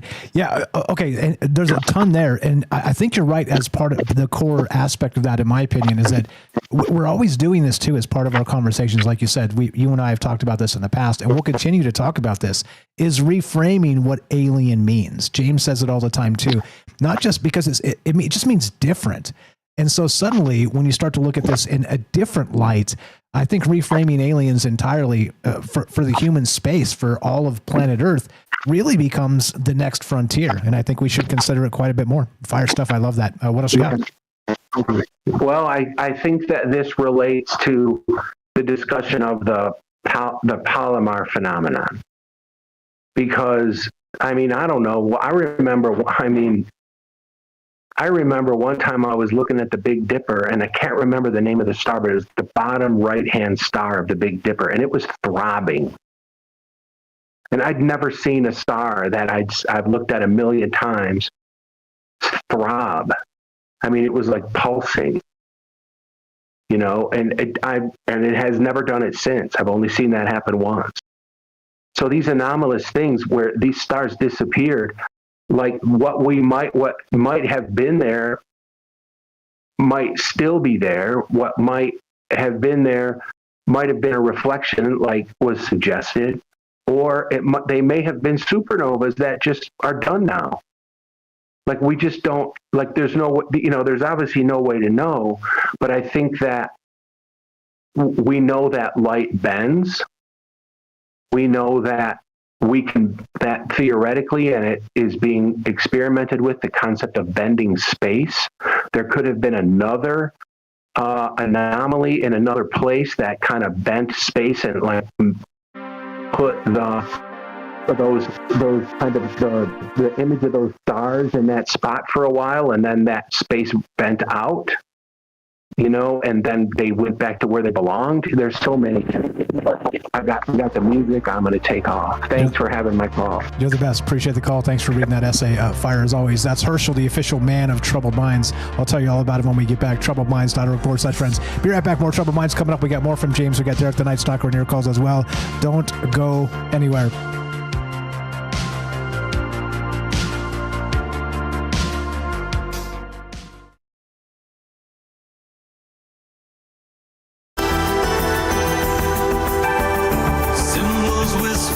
In shadows, we've got maps where nobody goes. In the night under hidden glows, guardians of what no one knows. We seek the truth, nothing can hide from me. In cloaked silence we traverse the lines, through ancient scrolls in forgotten times. Voices echo in the halls of lore, guardians of the mysteries evermore. We seek the truth, nothing can hide from me.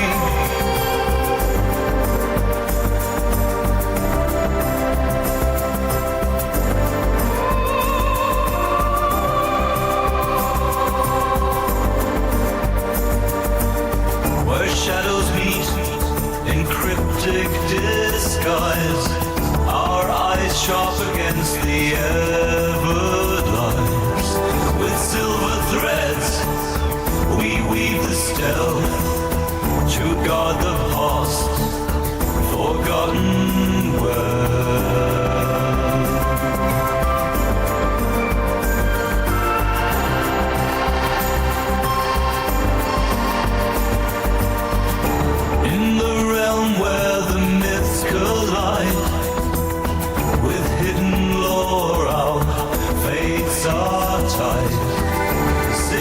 Bouncing off the astral plane, invisible codes that can't be tamed.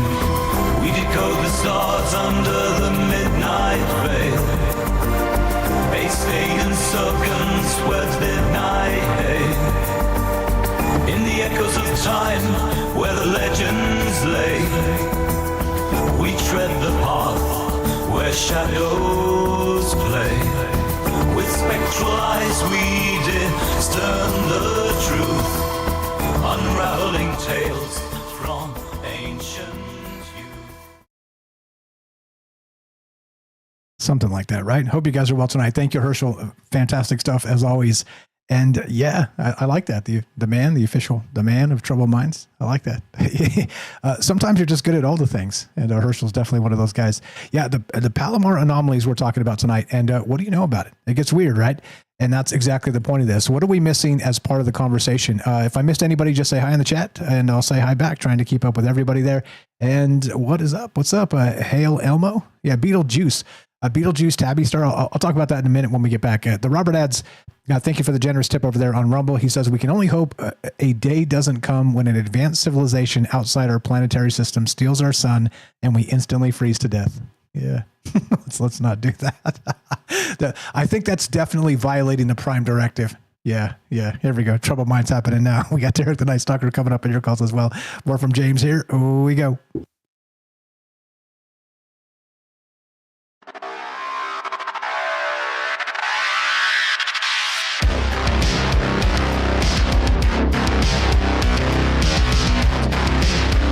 Welcome back to Troubled Minds. I'm your host, Michael Strange. We're streaming on YouTube, Rumble, X, Twitch, and Kick.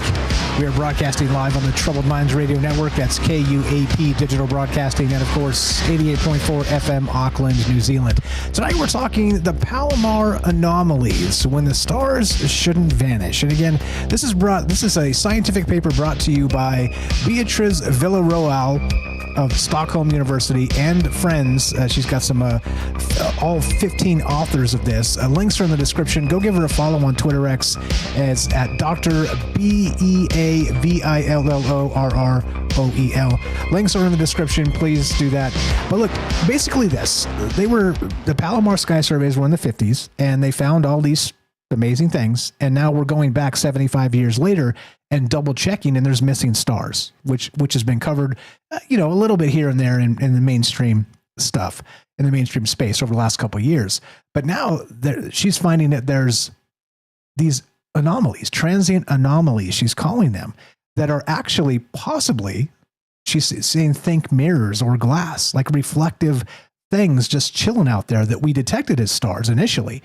And now looking back on them, they might be, I don't know, what would that be? As we were saying, sort of that the idea of the Prime Directive maybe coming into play as we start to get into the space age of human space age, that maybe they kind of cloaked those things watching us. I don't know. What do you think? How deep does that get? How weird is it?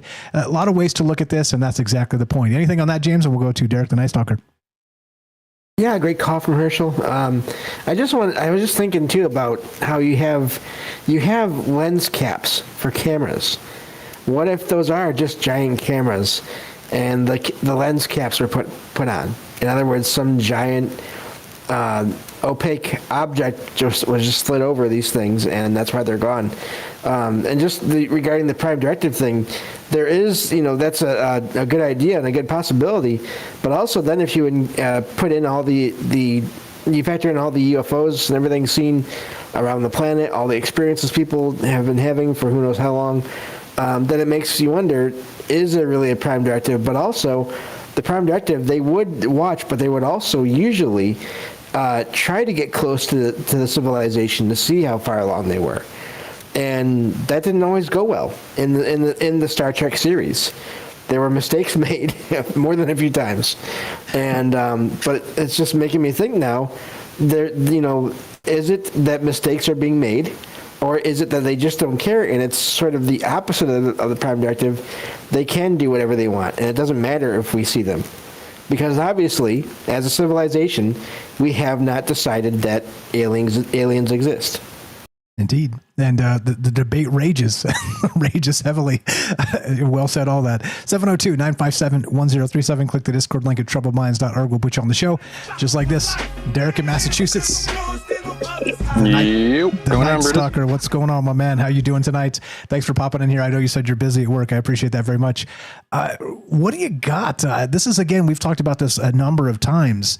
But now suddenly we have legitimate scientists kind of backing us up, our wild ideas at least, and looking into this a little deeper. What's your take, the official synchro mystic of Troubled Minds, speaking of official folks of Troubled Minds? Yeah. Well, we're very short-handed tonight. I got my work cut out for me once I hang up this phone call. So I apologize in advance for starting so scrambled, and this is probably not my best idea going in. But the main reason why I wanted to call is going to tie into Theos, but it's like, it's out there for sure. So a little more down to earth first, like my initial idea when the show first started. And I think kind of what we talked about a little bit on the first time, a few years ago when we kind of talked about the missing stars a little bit, was some kind of like communication, some kind of message. And that's the kind of the 3-body problem thing, some kind of like shock to the system or shock to the nature of reality, some kind of like, whoa, like communication to us, you know, and potentially like, if it is a message, maybe we'll have AI figure it out at some point. Like if there is some kind of like, you mentioned in, again, I'm like really busy at work, but you mentioned like some lines or geometric patterns or shapes or whatever that might be not discernible to us, but maybe eventually we get some good mathematicians on it, like in 3-body problem, or the AI can crunch the numbers for us, or this is just the initial piece of the data. And when we do another type of survey in a few years, we'll notice more different patterns. And then if we have enough different surveys, then we'll notice like forming an alphabet, or we'll notice a message. But right now we kind of just have the initial letter, so it's not really a message yet, or whatever. But just like, it could be, right now we have kind of our sky watching was done by some amateur sky watchers, by NASA, by the powers that be to a certain extent. But for pretty much the entire course of humanity, the elites, the priest classes of the time, the most kind of important people, were just like a priesthood that was watching the sky, like a priesthood that was sky watching and just mapping it out and just chronicling it all over generations and generations and generations. And you form astrology, you form the I Ching, these crazy wild things that you need to have generations and thousands of years of data in order to form. So maybe the origin of that, obviously there's as above so below. If you know the sky, you know the ground, you know like the internal processes and stuff. But also, what if there was like somebody was told somewhere, whether in a psychedelic state or by actual ancient aliens or whatever, hey, like we're taking off now, or we're not there yet, or we're on our way, like 3-body problem style, or whatever. We'll be there in a few thousand years, but like keep an eye on the sky for the next message. Like maybe they got a first message, a wild kind of visions in the sky thousands of years ago, and then like, hey, by the way, part 2 of the message is going to be happening in the sky, so like written in the stars, so keep an eye out for it. And for generations they did that, came out with all these patterns. Right now we're kind of in a low point at that, or at least like we've kind of put that into the hands of others. It's not really as big in the culture anymore, so we don't really remember that, the importance of it. But this is the message that we wait for. What do you think?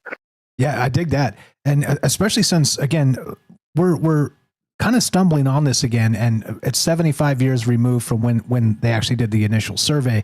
And so who knows what kind of stuff is continually and constantly changing with that regard. And our technology is always changing as well. We're doing infrared scans of the sky, and the James Webb Telescope, and the satellites we got out there now, kind of looking at different areas of the cosmos and the different parts of the solar system, the Parker Solar Probe. I mean, there's so much we got going on that I do wonder if that type of thing would actually become maybe this is exactly the way it's always worked. And as you're describing that, we just need to pay attention to how these things are moving or changing. Maybe the patterns are as easily as just tracking the stars in the sky.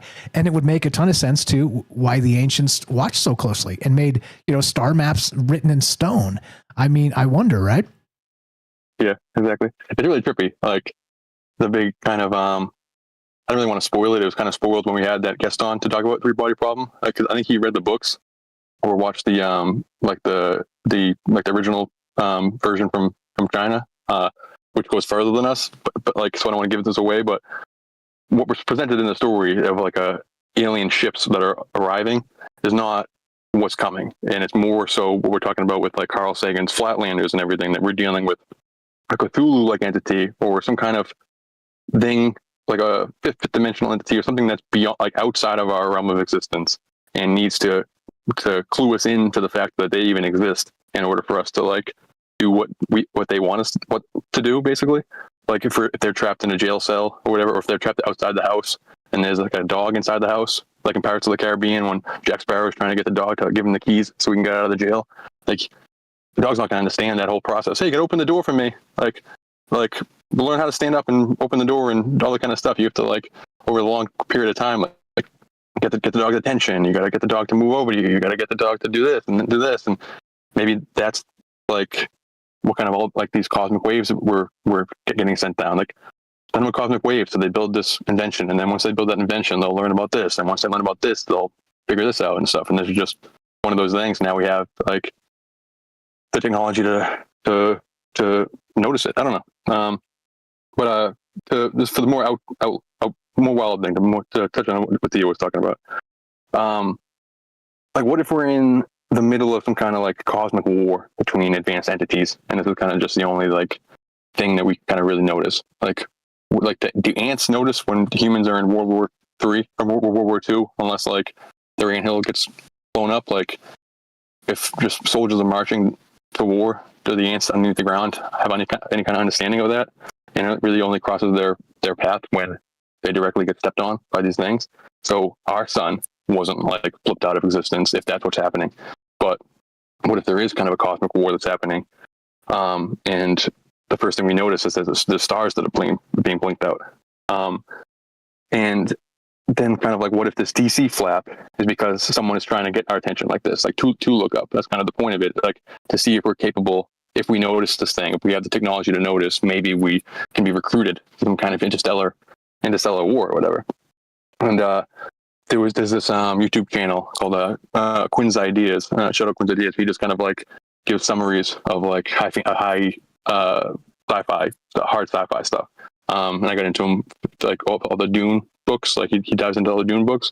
So we posted one video a couple months ago called the Zeelee sequence, XEELEE sequence, and I didn't really know what it was. I was listening to his Dune stuff, so I kind of just was supposed to take a nap, and I thought it was just going to be like one of the Brian Herbert Dune books that are just like way off the track. So I put it on, and it starts mentioning aliens. I'm like, this doesn't seem like it's Dune. There's really no aliens here. But it ended up being really cool, and it's kind of could touch into this. Any thoughts on that? Well, I get a drink, but yeah. Real quick too, there's this bizarre synchronicity of the Washington flap, and I think I love where your head's at with this, because looking up at the sky, and again, this is pre, or kind of in the infancy of jets. There's no satellites yet, and this became a national thing, like actual national media attention that caught worldwide attention at the time. And so I do wonder. I mean, that's if you're trying to communicate with us. Flying over the White House is one way that you would expect people to be like, okay, well, now let's start looking up. And instead, we just start looking down. And the other thing real quick, I want to mention on the ants, interestingly, the ants themselves, let's say in terms of a world war or something, like they know when their anthill gets blown up and that's the catastrophe, right? And then they put the pieces back together or whatever, or move or die or whatever they do. But in the same instance, a war or construction to them is the same thing, because their anthill is going to get blown up either way. And one's destroying things and one's actually creating things, but it's still messes up the anthill. So, in that regard too, with ourselves as part of it, how would you recognize what that even looked like in an interstellar sense? You know what I mean? Like I said, love where your head's at per usual. Yeah, no, exactly. I mean, like they unless like it was kind of like if the soldiers were marching down the street and kind of there's like a dozen anthills they could possibly step on a few of them in the middle, kind of one in the outskirts is going to feel the rumble. But unless their anthills actually collapse, and they're not going to like necessarily know what's going on, or these things step out right over them, or they see these things, they feel a vibration. Like, do they understand the concept of earthquakes? Maybe they'll think it's an earthquake, but they're just like effects that are happening that they're experiencing that's happening on a plane of existence that they have no frame of reference for, kind of. So what if that's what's happening and involved with like the feeling of suns or the extinguishing of stars, to touch on what Theo was talking about. So this book is called the Zeelee sequence, and I just asked the AI just to give me some like summaries on these exact points that I want to mention, just to save me time, because I was really rushing at work.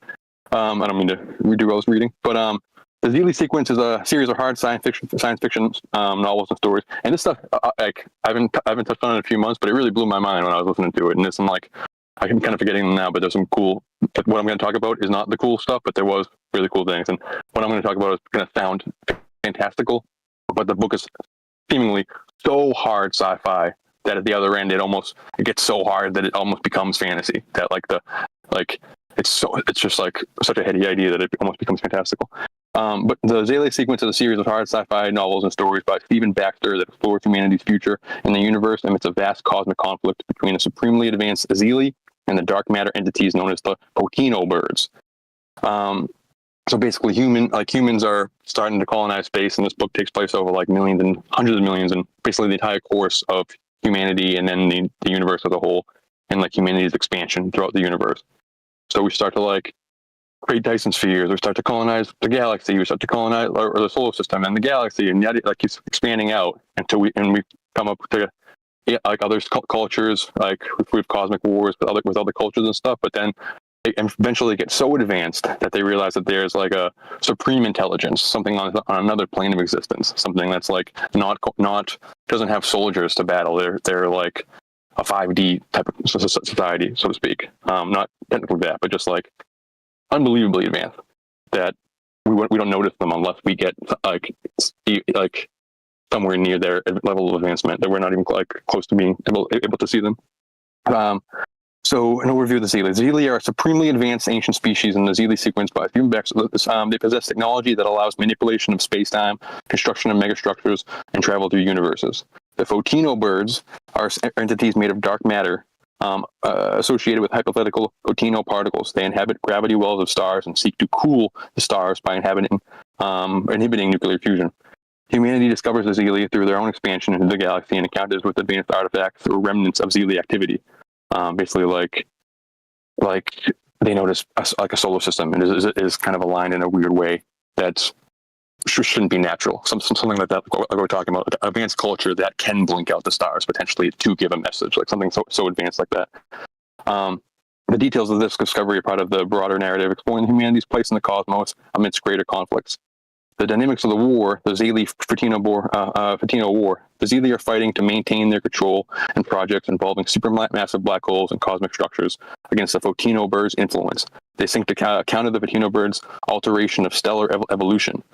Photino birds' goals aim to alter the evolution of stars across the universe, causing them to cease fusion and become cold, dark remnants. This would shape the universe's future in a way favorable to their existence in dark matter gravity wells. The conflict is on cosmological scale, with both sides employing advanced universe-spanning strategies. The Zeeli use their technology to manipulate space-time and counter Photino birds' actions. Photino birds work to influence stellar evolution. So basically, it's this cosmic war between these two sides. One of them are like super advanced things that kind of live within our realm, and the other is kind of its equivalent, but within the dark matter space. And for the dark matter ones to kind of thrive, their goal is to like have a dark universe.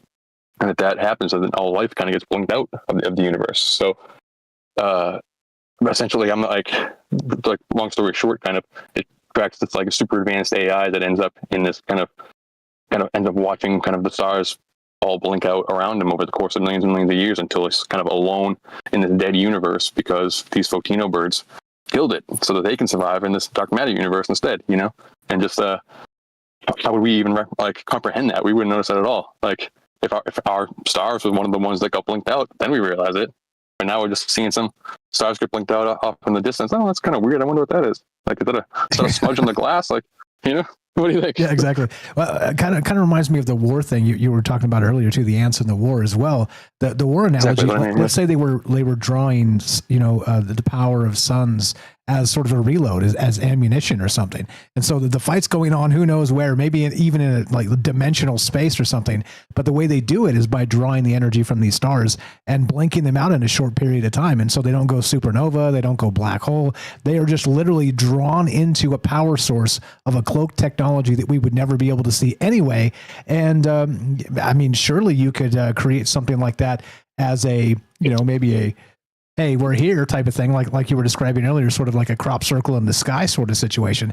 So I don't know, like what the hell is actually happening with it? And there's a ton of ideas flowing through this that I'm digging. I think you're on the game here. And what is that? The name of that again? The series you're talking about? Yeah, the Zeeli sequence. I'm not sure if it's one book or a series of books, but I'm not even sure what. The AI didn't give me the date of it.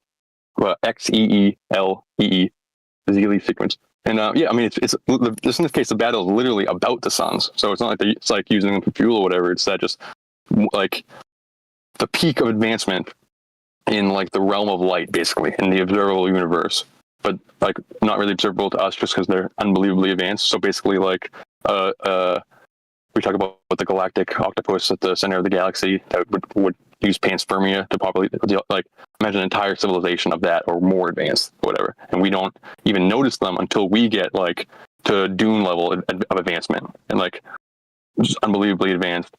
And then we start to notice, oh wow, there's actually something that's above us, like some type of like AI god entity species or whatever. And then their rivals, I guess, basically, or like another presence is these dark matter, like energy bird thing. They call them photino birds, which sounds kind of like fantasy or whatever, but it's just these entities that are like these, I don't know, like how you would even describe them, just like Azathoth, kind of made out of dark matter that can't exist if there's a star there. So they're like basically battling over the stars, trying to blink out all the stars. So if you see a star being blinked out from our perspective, and if you know about the war, it's like, the Zeeli just lost a battle or whatever. And it's been like a few months, so I'm kind of forgetting, but I think basically they were at such an advancement that eventually they realized that a lot of civilizations were just being grown in order to be drafted into this war eventually. So for all we know, the DC flap in the 50s is just kind of the recruitment offers of being like, hey, check on that patch of farmland called Earth and see if those beings have flowered into a usable fighting force that we can conscript into this battle here, you know? See if they're awake yet.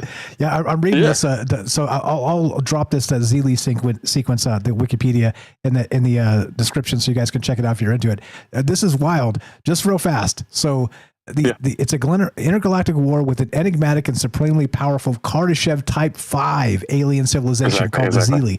And it describes them, you're going to love this, as eldritch symbiotes composed of space-time defects, Bose-Einstein condensates, and baryonic matter. So it seems fine. Seems fine. And the Zeeli's own cosmos-spanning war with dark matter entities called the Photino birds. I love this. And they're literally fighting over the stars. So in this story, like the humanity is at a point where they can notice it, but this is like, I'm pretty sure the book kind of starts in the modern day and then ends up like at the end of the universe. So once they realize that the Zeeli even exist, to realize that there's a war in the first place, it's like millions and millions of years in our future. So how would we experience this war if we weren't at that, like right now, like if we weren't in an advanced civilization? All we would potentially notice is just, whoa, some stars blinking out, you know? And then maybe we'll get a more of a glimmer if the AI can figure out a pattern or some kind of like, I don't know, like a message would be the best case scenario. If there's some kind of war, like, I don't know, like we're lucky that our star hasn't been blinked out already, you know? And it's like, what if like, Fantastic Four is in theaters now, which I haven't seen or whatever, but just we talk about Galactus and stuff when it comes to like Cthulhu or these kind of eldritch cosmic entities that are coming to have kind of they're so beyond our scope that they are the humans to the anthill and that they're not even thinking about us. But what if Galactus was like one soldier in a whole civilization of Galactuses that's more advanced than Galactus and stuff? And it's just like, I don't know, boggles the mind. Specifically, it's about stars. So the only symptom we would see from that is stars blinking out. So is that happening right now? Are the Photino birds battling the Zeeli? I dig that. That's all I really got, though. No, fire stuff as always. Thanks for peeling out time for us. I know you're busy at work and all the rest of it. Always a pleasure. You were the best. I'm going to look into the Zeeli sequence. It will be linked in the description. And you were the man. Thank you, bro. Later. Thank you, James. That's you know me. That's Derek the Night Stalker. Again, it is STOCKER, and go give him a follow. And I owe Herschel one I didn't tell you about Herschel. So while you're down there following the Night Stalker, troubledminds.org/friends, also follow Herschel. Again, there's a lot of people here on this list, and if you belong on this list, yes, you do. It's an in list. It's not an out list. Okay, we're not trying to divide people or make people feel left out or anything. Okay. You belong on this list. All you got to do is help us one iota, and we'll put you on this list. Send me an email, hit me up on Discord or X, whatever. But scroll down to troubledminds.org/friends, or from Troubled Minds, click the friends link. Scroll down a little bit, and you'll find, of course, Herschel there. There you go, bingo. His sexy link tree. There you go. Sorry about that, Herschel. I didn't tell everybody about you when we got back, but I did now. And also the Night Stalker. It is under N, of course, alphabetically. It's all alphabetical. Go check out his YouTube channel. Go check out all the stuff that Herschel's doing. Again, Commercial Herschel, the Substack, the Easytopian is the podcast. All the things he's writing, he's doing the flash fiction. He's doing it a couple times a year now, where every single day he wakes up and writes stories. first thing before he does anything else. I mean, it's just an incredible process and an incredible creative outlet to bring to us. And as you can tell, brilliant people and brilliant friends we have. And thank you for that. Thanks for pinning Herschel's link tree over there on Rumble as well. James, anything on any of that? We got time when we get back if you want to add anything else. But there's a ton there. That Zeely sequence and a Kardashev 5 civilization's got my head spinning.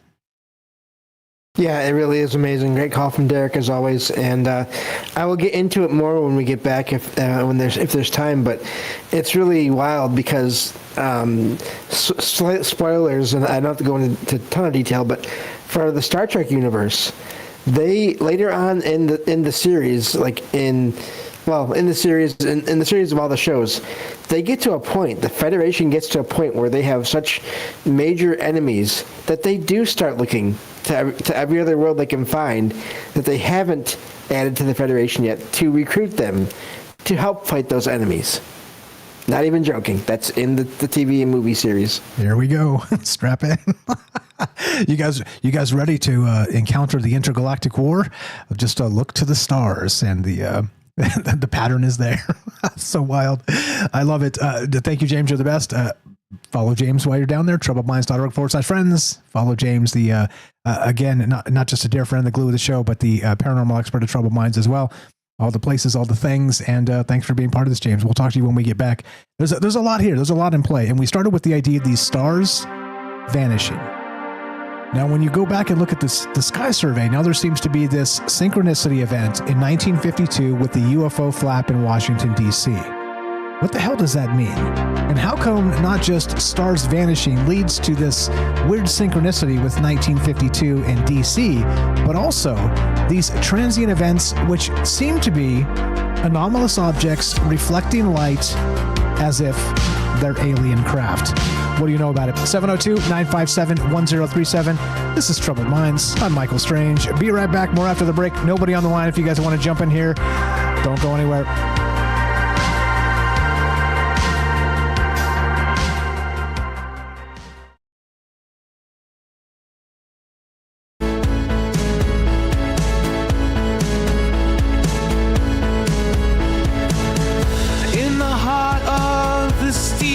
Jungle, machines hum, the digital rumble, gates of cyber open wide, plug us into cosmic tide, feeling sparks across the sky, as knowledge flies, we're amplified.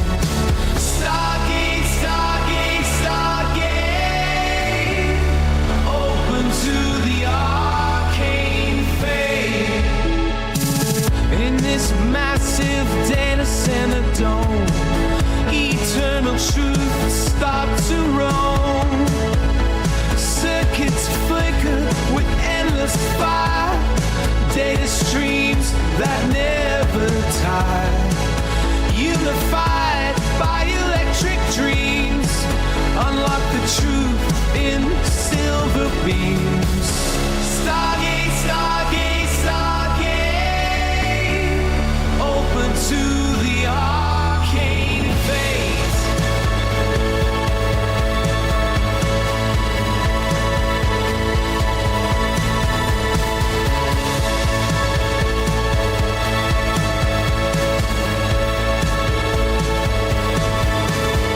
Synthesize what we seek and find, infinite paths in the network mind. Answers buzz from star to core, knowledge whispers evermore.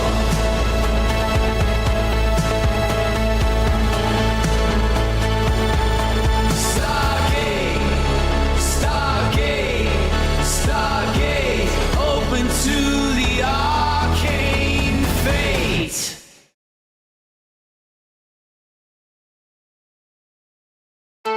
In realms where the data streams collide, imagination and logic side by side. In a labyrinth of digital names, we transcend our earthly ways. Tapping keys like cosmic tones, spikes become our whispered homes. Stargate.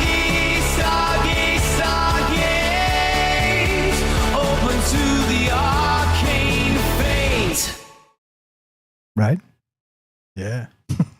Thanks for the call, both Herschel and Derek. You guys are the best, as you know, and more from James as James the best. You guys are all the best. Look, aren't we an embarrassment of riches with all the amazing friends we have? Smart people with great ideas, and again, the magic of the show and the community is being able to look at things different ways and recognize that particular thing is not recognized as a virtue anymore. Like if you can look at things differently, then you're an enemy. You see what I mean? Like it's becoming that, not like it's brand new. That's been a thing developing forever. But, certainly if you can go, well, I can kind of see the other side of it, you get attacked or whatever, doxxed or whatever. I don't even want to say what happens after that. But I mean, yeah, this is the world we live in now. And we've been able to kind of create this space of ideas. And as an aside on that too, shout out earlier. Now look, I've been yapping on a microphone for literally 7.5 years now, talking about all manner of things all over the spectrum. And I'm nearly certain I've pissed all of you off at least once over the course of all that. Okay. I'm going to say some things that piss you off because we're exploring ideas. Okay. It's not personal. It's not about really building narratives other than looking at things differently. It's very simple. And so as usual, your reality is yours. My reality is mine. Now let's talk about it. It's very simple. Things don't need to be combative or ridiculous or anything else. It's just a simple thing to me. And I know many people's minds don't work that way or get mad or let's not get mad. Let's talk about amazing possibilities like Kardashev 5 civilizations. Here we go. Troubled Minds coming up. Nobody on the line. If you guys want to jump in here we go.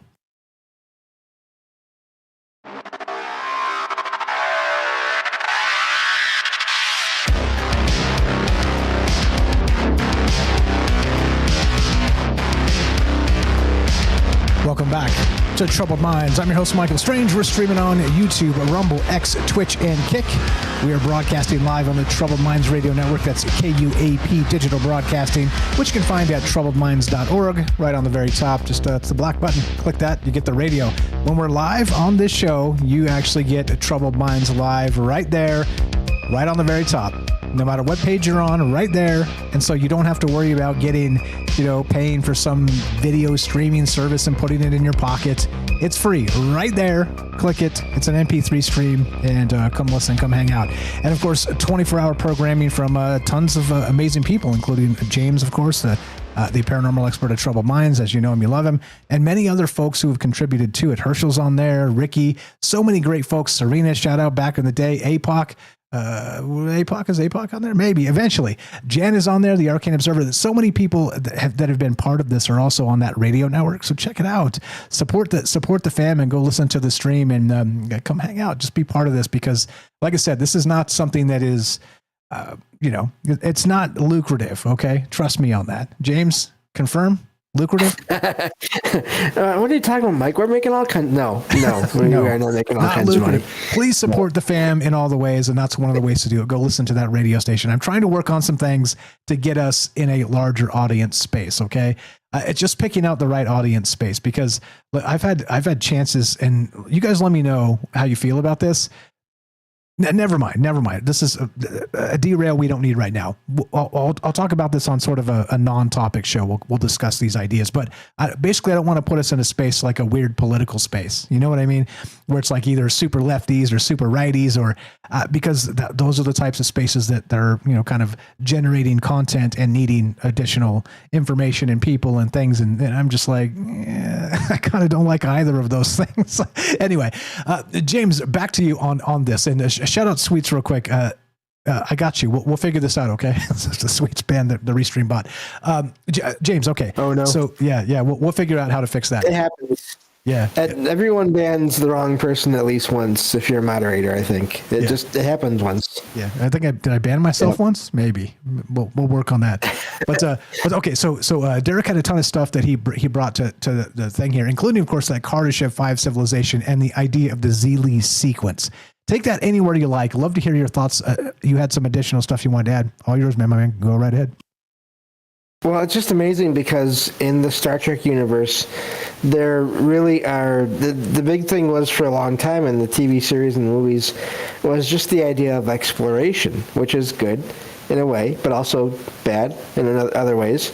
And part of that is they encountered other, I guess you'd call them civilizations. They encountered the Borg. They encountered another alien group of multiple alien species called the Dominion.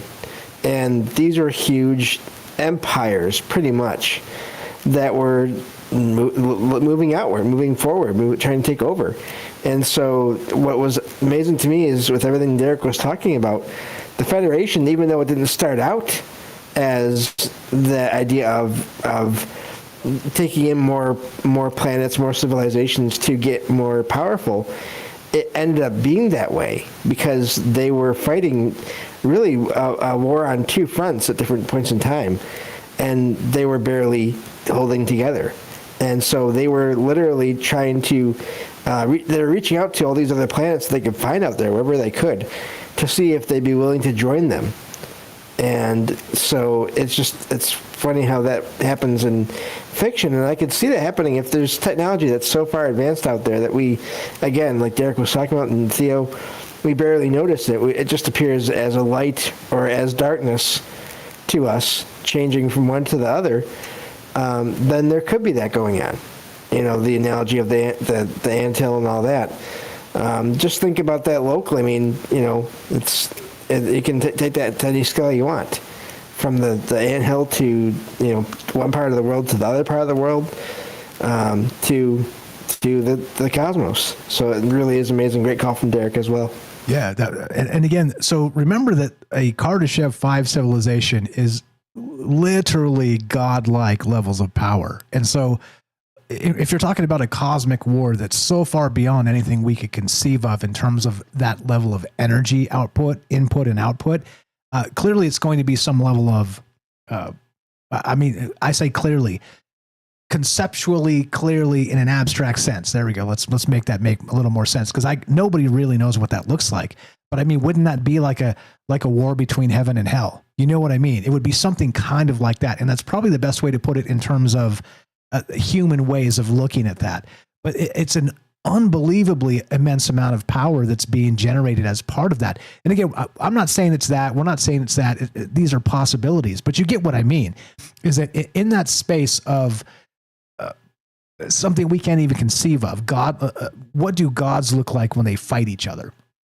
We don't know. I mean, we can have some ideas and some metaphorical guesses and some, so that type of stuff. But you get what I mean. Like when you pull a Kardashev 5 card, I mean, yeah, that's what they're able to generate or derive the entire power of the universe itself, I believe, is a Kardashev 5. I'll have to look that up, but it is a massive amount of energy. And so who knows, like this is the type of stuff that we would never really recognize as part of an actual interstellar war, because as I said, they'd be able to cloak themselves from us. They not like they would care, by the way, like that level of power, like they give a crap what the ants think. And we're the ants in this scenario. Yes, we are the ants in this scenario. And so they could give a crap, again, conceptually. But maybe there is something, as we were talking about previously, that there is that Star Trek, what's it called? The Prime Directive. And as James pointed out, by the way, hilariously, you said in the chat earlier that the Prime Directive, the captains violate all the damn time anyway. So, I mean, maybe this is one of those oopses. Yeah. And so hold on real quick. I'm going to read this from Herschel. It's perfect and fits into this. He says, they were peeping Tom our windows, and when we noticed them, they skedaddled. And maybe that's it. Maybe they're like, oh, oops, we kind of exposed ourselves, and then we'll tighten up that in quadrant X to not freak these guys out or whatever. I mean, that type of thing. But I mean, wouldn't that be something like Jean-Luc did, or Kirk, or I mean, how many other captains? I don't know. Those are the two captains I know, and I'm not going any deeper than that because I just get weird after that. But anyway, what do you got on that? Because I think that's the hilarious part of this. Yeah, those are probably the two most well-known. And yeah, there's just so many examples of them doing that. And they didn't always get in trouble right away because they were who knows how far out in space away from their center of government or of organization. But then a lot of times there would be people from the government that would hear about this days, weeks, months later, and then come after them and be like, hey, you did this thing. And you were not supposed to do that. And even just launch entire investigations into these things. And, of course, because it's a TV series, somehow these, Kirk and Picard and everybody else, they would somehow find a way out of it. Or, of course, something else would happen that would require them to be busy again, and the trouble would go away because the Federation was busy dealing with one threat or another. So, yeah, it really is wild how that has happened so many times in those shows.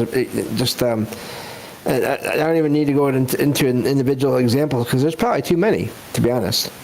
Yeah, which again, me as a Star Trek: The Next Generation is my jam. I watched the old ones too. Captain Kirk was amazing, but beyond that, I haven't seen all the rest of the stuff, including the new Picard, which I'm told was really bad and then really good and then finished good. I don't know, whatever.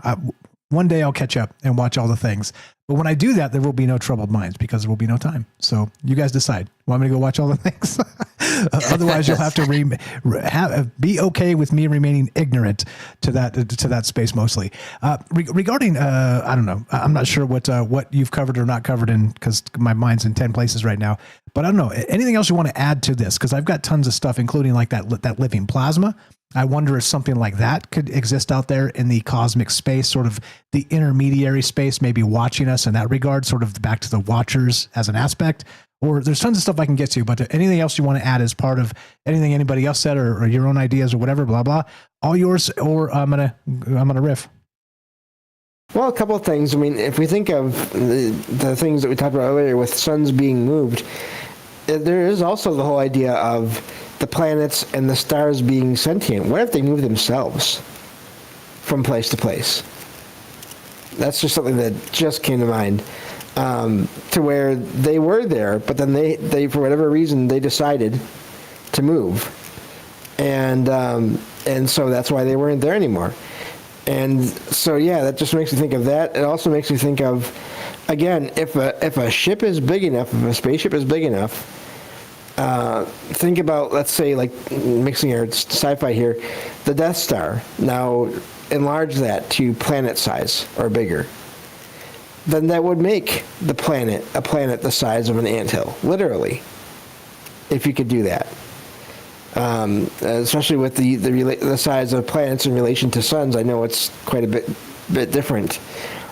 So if you make something the size of a sun, that can move around, and then it's gone. So all these things, I mean, it's sci-fi, but look at how often sci-fi is just it becomes reality at some point. And is that, I guess the question there, maybe this is a topic for a whole other show, will all sci-fi eventually be reality? Or is there some things that will never happen? It's a singularity, James. Here, strap in. Apparently it's next Tuesday or something like that. Well, as long as we have a date, because I know all those dates are so reliable. Yeah, exactly. Don't worry about that. We got Claude Opus 4.1 today. We got actual ChatGPT released open weights, so you could actually and O3 equivalent, I believe, and so you could install the thing on your computer and run it entirely offline. Like we got 3 massive things today, in terms of it's only Tuesday, so that's why I make the joke next Tuesday, James. Whatever. And again, like I said, if you don't know what I'm talking about, and that sounds like Greek to you, don't worry. Trust me, the acceleration is in full play, and I know some of you get triggered when I talk about AI all the time because I'm deep in that space and I'm watching how fast it's accelerating. And that's exactly the point, is that if we're not watching that space, pretty soon it's going to seem like an alien planet, and we're the natives here. So you get what I mean. We got to pay attention.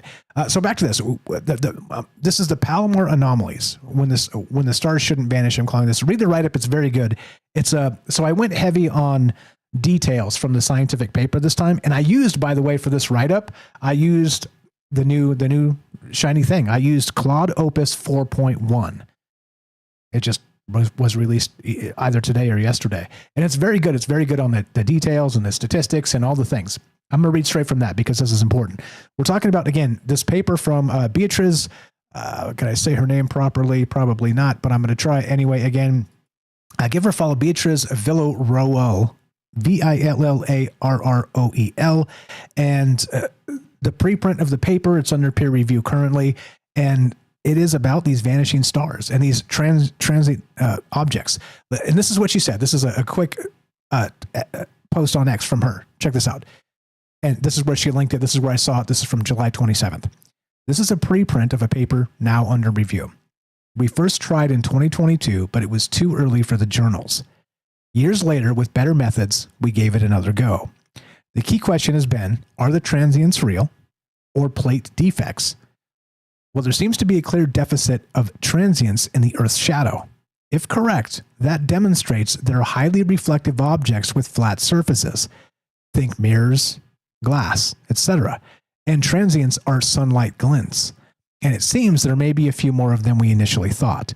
Now, that's the paper. All this stuff is linked in the description. If you're into these ideas, I encourage you to read this stuff in full, or at least go check out the full Troubled Minds newsletter version of this, because it is mostly kind of locked into fact until it gets to like the last third or so. Then it starts to get weird. But anyway, back to this. So what makes these findings that we're describing right now particularly compelling is their historical context, which is where we kind of started with the where all this weirdness kind of comes together. The 1950s represents a unique window in human history, advanced enough to have sophisticated photographic sky surveys, yet primitive enough that our own technology couldn't be responsible for anomalous aerial phenomena. We had not yet begun to fill the sky with our satellites. Again, Sputnik launched in 1957. The sky survey was 50, 51, 52, somewhere in that space. And our space debris, our radio signals broadcasting our presence to the cosmos, was still, in this particular sense, virgin territory of space. Okay? July 1952 was a month of high strangeness over America, which is where this actual synchronicity comes in as part of this bizarre aspect here. While astronomers at Palomar were conducting their routine sky survey, capturing the heavens on glass plates, something unprecedented was unfolding over the nation's capital, here in the United States of America. God bless America. Radar operators at Washington National Airport were tracking objects that shouldn't exist. Lights that moved in ways that aircraft couldn't achieve, phenomena that would trigger one of the most significant UFO flaps in American history. And let me bookmark that and get to this. So from July, this is from the Wikipedia, from July 12th to the 29th, 1952, again, another summer of saucers, maybe the original summer of saucers, a series of unidentified flying object sightings were reported in Washington, D.C., if you're not familiar with this, and later became known as the Washington Flap, the Washington National Airport sightings, or the invasion of Washington. That's a harbinger. Maybe. The most you're right, James? Yeah. You have the thing, James. Your thing croaked. Your thing croaked. You're spitting out, tapped into the matrix again. Just start Discord, restart. Don't get frustrated. We'll get this fixed. We'll figure out exactly what that hardware aspect is. We think it's his headset. So yeah. So I'm gonna drop you down. Just please come back. Just restart Discord, and then I'll see you back in a second. We'll try it again in a second here. I know it's frustrating and technology and the rest, but I think we've narrowed it down to his headset. We thought we had it fixed. Thank you, James. Sorry about that. Okay, so the most publicized sightings took place on consecutive weekends, July 19th and 20th, and July 26th and 27th. UFO historian Curtis Peebles called the incident the climax of the 1952 UFO flap, and, quote, never before or after did Project Blue Book and the Air Force undergo such a tidal wave of UFO reports. This went on to become one of the most known UFO sightings ever. And so it's interesting to me that we have this synchronicity space of the timing, and not just because of all the nuclear testing, all of this, again, that inflection point of history that I like to point out in some of these unprecedented spaces. We're in one now with this acceleration to that singularity. But back then it was the nuclear acceleration to that level of technology. And so, the bombs had been dropped, and like I've been reading things recently saying there's people saying the bombs never were dropped and all kinds of stuff. And I'm like, I don't know, like literally just eschewing all of known history. I don't know, like that type of stuff to me is maybe go there and see it or something instead of like reading stuff on the internet before you make those type of claims. Anyway, I'm saying I'm not ready to go there yet. I'll bet you there's some horrific things if you go on the ground. Anyway, so back to this. So the 1952 UFO flap. Okay, so on April 3rd, the Associated Press reports an upcoming story in the Life magazine that would reveal the Air Force was taking a serious interest in flying saucers. And this is we've covered this extensively. All of this, again, the Kenneth Arnold, the 1947, the naming of the UFO, they weren't discs. Remember, they were actually what were they, boomerangs, I believe, initially. I mean, there's a whole bunch of stuff that kind of fits into this larger synchronistic aspect. But again, now when you're looking at this through the lens of history and recognizing that during the same time, we had these transient events happening that were possibly, I mean, dare we suggest alien craft? I don't think you could say that enough of them were out there to be like, asteroids covered in ice or so, you know what I mean? Something like that. I mean, I don't think so. But again, I'm not the arbiter of the truth of the cosmos, obviously, because if I was, why would I be doing this and talking about these things? I just tell you, raise the heavens or whatever, like part the sea or whatever, but I'm not. Okay. And so as this comes together, it makes me wonder, as Derek was saying too, are we supposed to be watching this stuff? And if we're not smart enough to recognize that something like this is happening, something that's so ridiculous in terms of known physics, in terms of known cosmology, in terms of known anything, that maybe it's sort of the collective human IQ test of Earth. They're like, they're not even smart enough to recognize, like 200 stars dipped, right? And we even gave them the hint of buzzing over, Washington, D.C. with some lights in the sky. You know what I mean? So that type of thing I could see from an advanced civilization in the aspect of, back to the Star Trek, that whole idea. But I don't know, like, what is your guys' feeling on this? Like I said, there's a lot here scientifically, and there's a lot that's, again, being peer reviewed and a lot of things happening in the space. And like I said, I say this a lot too, regarding UFOs and the stuff that people say about them. Look, I'm not sold. I'm not sold on the official narratives. I'm sure that shocks you. And it hasn't endeared me to the, quote, UFO crowd either, because there's all these official narratives that are just running up and down. And I'm like, wait a minute now. Didn't we hear that the exact opposite of the thing was true, 6 months ago now this thing is now instead. I mean, we've got disclosure upon us. A UFO as big as the size of a football stadium, and we know the location of, except nobody will tell us where this is. You see what I mean? It's like everybody has the tantalizing clues and the smoking gun, but nobody's willing to say, well, here's your smoking gun. So am I wrong in suggesting that my tinfoil hat tingles when this type of stuff comes to a screeching halt after all the wild claims have been made? Look fine. Like I said, I promise you, over 7 years, I've said something that pissed you off. Maybe that was the thing I just said that pissed you off. Fine. Whatever. Look, I'm not in this to lobby for to kiss some dude's ass because he's notable in the field or something. Look, I don't care. In case you recognized. But if there are plot holes around, we're tripping in them and we're not talking about them. We're doing ourselves a disservice in this space. James, welcome back. Test 1, 2. Let's pray it works. No, sir. Broken. James. James is tapped into the matrix again. Yeah, sorry about that. Okay, so let's try. If you're up to it, I know that you may not be because this pisses you off, and it pissed me off too. If you feel up to it, reboot the system entirely and then try again. If you don't feel up to that, I understand. But I think if this is the case and it does fix it, I think I know what's up. So it's a more of a troubleshooting step. If you're done with this, I understand because tech issues piss me off too. Anyway, so you get what I mean. Like I'm not here to endear myself to lobbies, to endear myself to whatever. I mean, whatever. Like I said, I'm not telling you to step off and get lost. I'm saying that there are questions that needs to be asked and there are things that need to be said. And I'm very diplomatic. Like, I try very hard to not step on people. Very hard over the years. And many of you that have been here forever can testify that that's the truth. But still, I piss people off because I'm like, well, what about that? Well, what about the other thing? How come all these guys say they got all the goods and never bring the goods? You get it? And I'm the bad guy? Anyway, 1952, Washington, D.C., the UFO flap. Remember, we barely had jet planes. Remember, there were no satellites in the sky. Remember, none of that stuff was legit yet. And yet, it was also a thing. Highly publicized.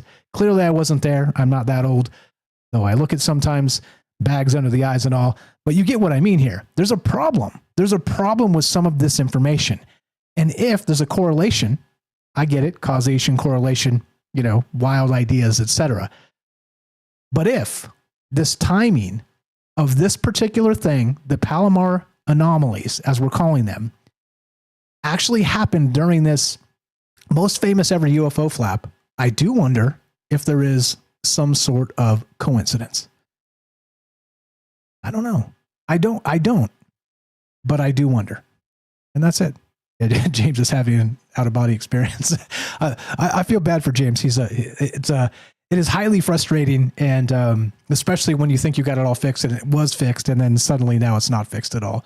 So if this does it, though, we've narrowed it down to his audio driver on probably his headset. So again, fixing these things kind of on the fly or troubleshooting them is part of the game. I've been doing this for years. I at least know enough to know what we've kind of considered as not the problem anymore. And anyway, what do you guys think about this? Like I said, there's a lot happening in this space. We're talking about peer-reviewed science happening right now of one of the most unbelievable, mind-boggling ideas that's ever happened. Not just vanishing stars, but also possibly these transient objects reflecting light in the shadow of the Earth. They're stationary. Think mirrors or panes of glass.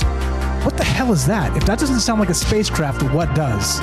Be right back. More Troubled Minds on the way. 702-957-1037. Be right back.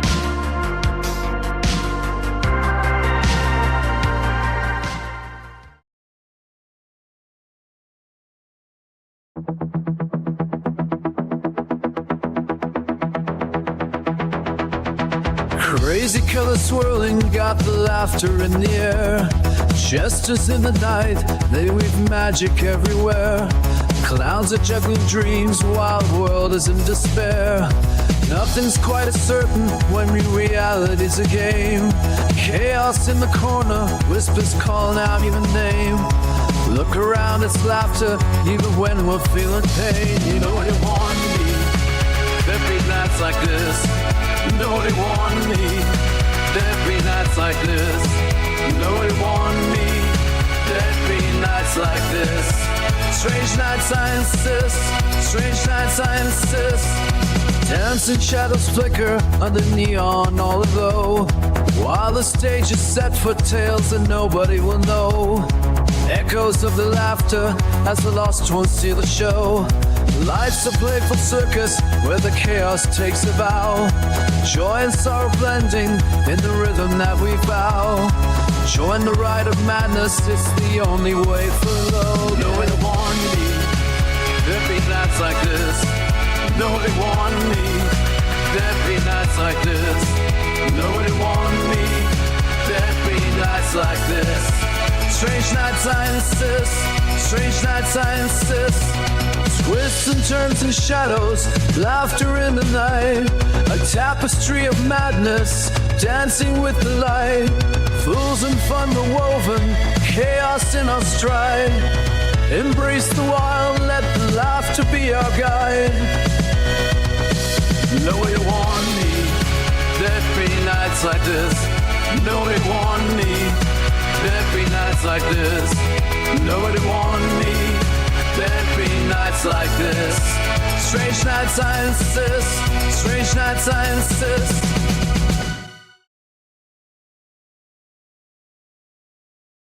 Falling in the rhythms, beats that pound and thrum, a flashing carnival where the misfits come undone. Whirling through the madness with our hearts set to ignite. In the symphony of chaos will remain the shining light. Yeah, nobody warned me there'd be nights like this. Nobody warned me there'd be nights like this. Nobody warned me there'd be nights like this. Strange nights I insist. Strange nights I insist. Hello, friends. Hope you're well tonight.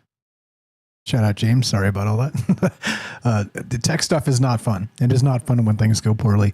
Who did I miss? If I missed you, I'm sorry about that. What's up, Lily, Herschel, Dawn, Sweets? We'll get you fixed up, Sweets. Please just bing me after and remind me, and we'll get that fixed. What's up, Daryl, DJ in Kansas? We got Akashic, Gaston, Matzel, Eric, APOC, and that's Pete. What's up, guys? Hope you're well tonight. Who else? If I missed anybody, just say hi somewhere, and I will say hi back. And trying to get everybody in here and running out of time.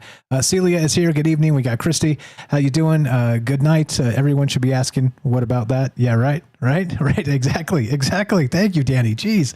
It's like, what is going on up there? What's up, King of Falco Mundo? What's up, OG Skywatch is here. Good evening, guys. Hope you're well tonight. If I missed anybody, sorry about that. We'll get you next time on Thursday, God willing. Here we go. Troubled Minds happening right now. Nobody on the line if you want to jump in here. Here we go.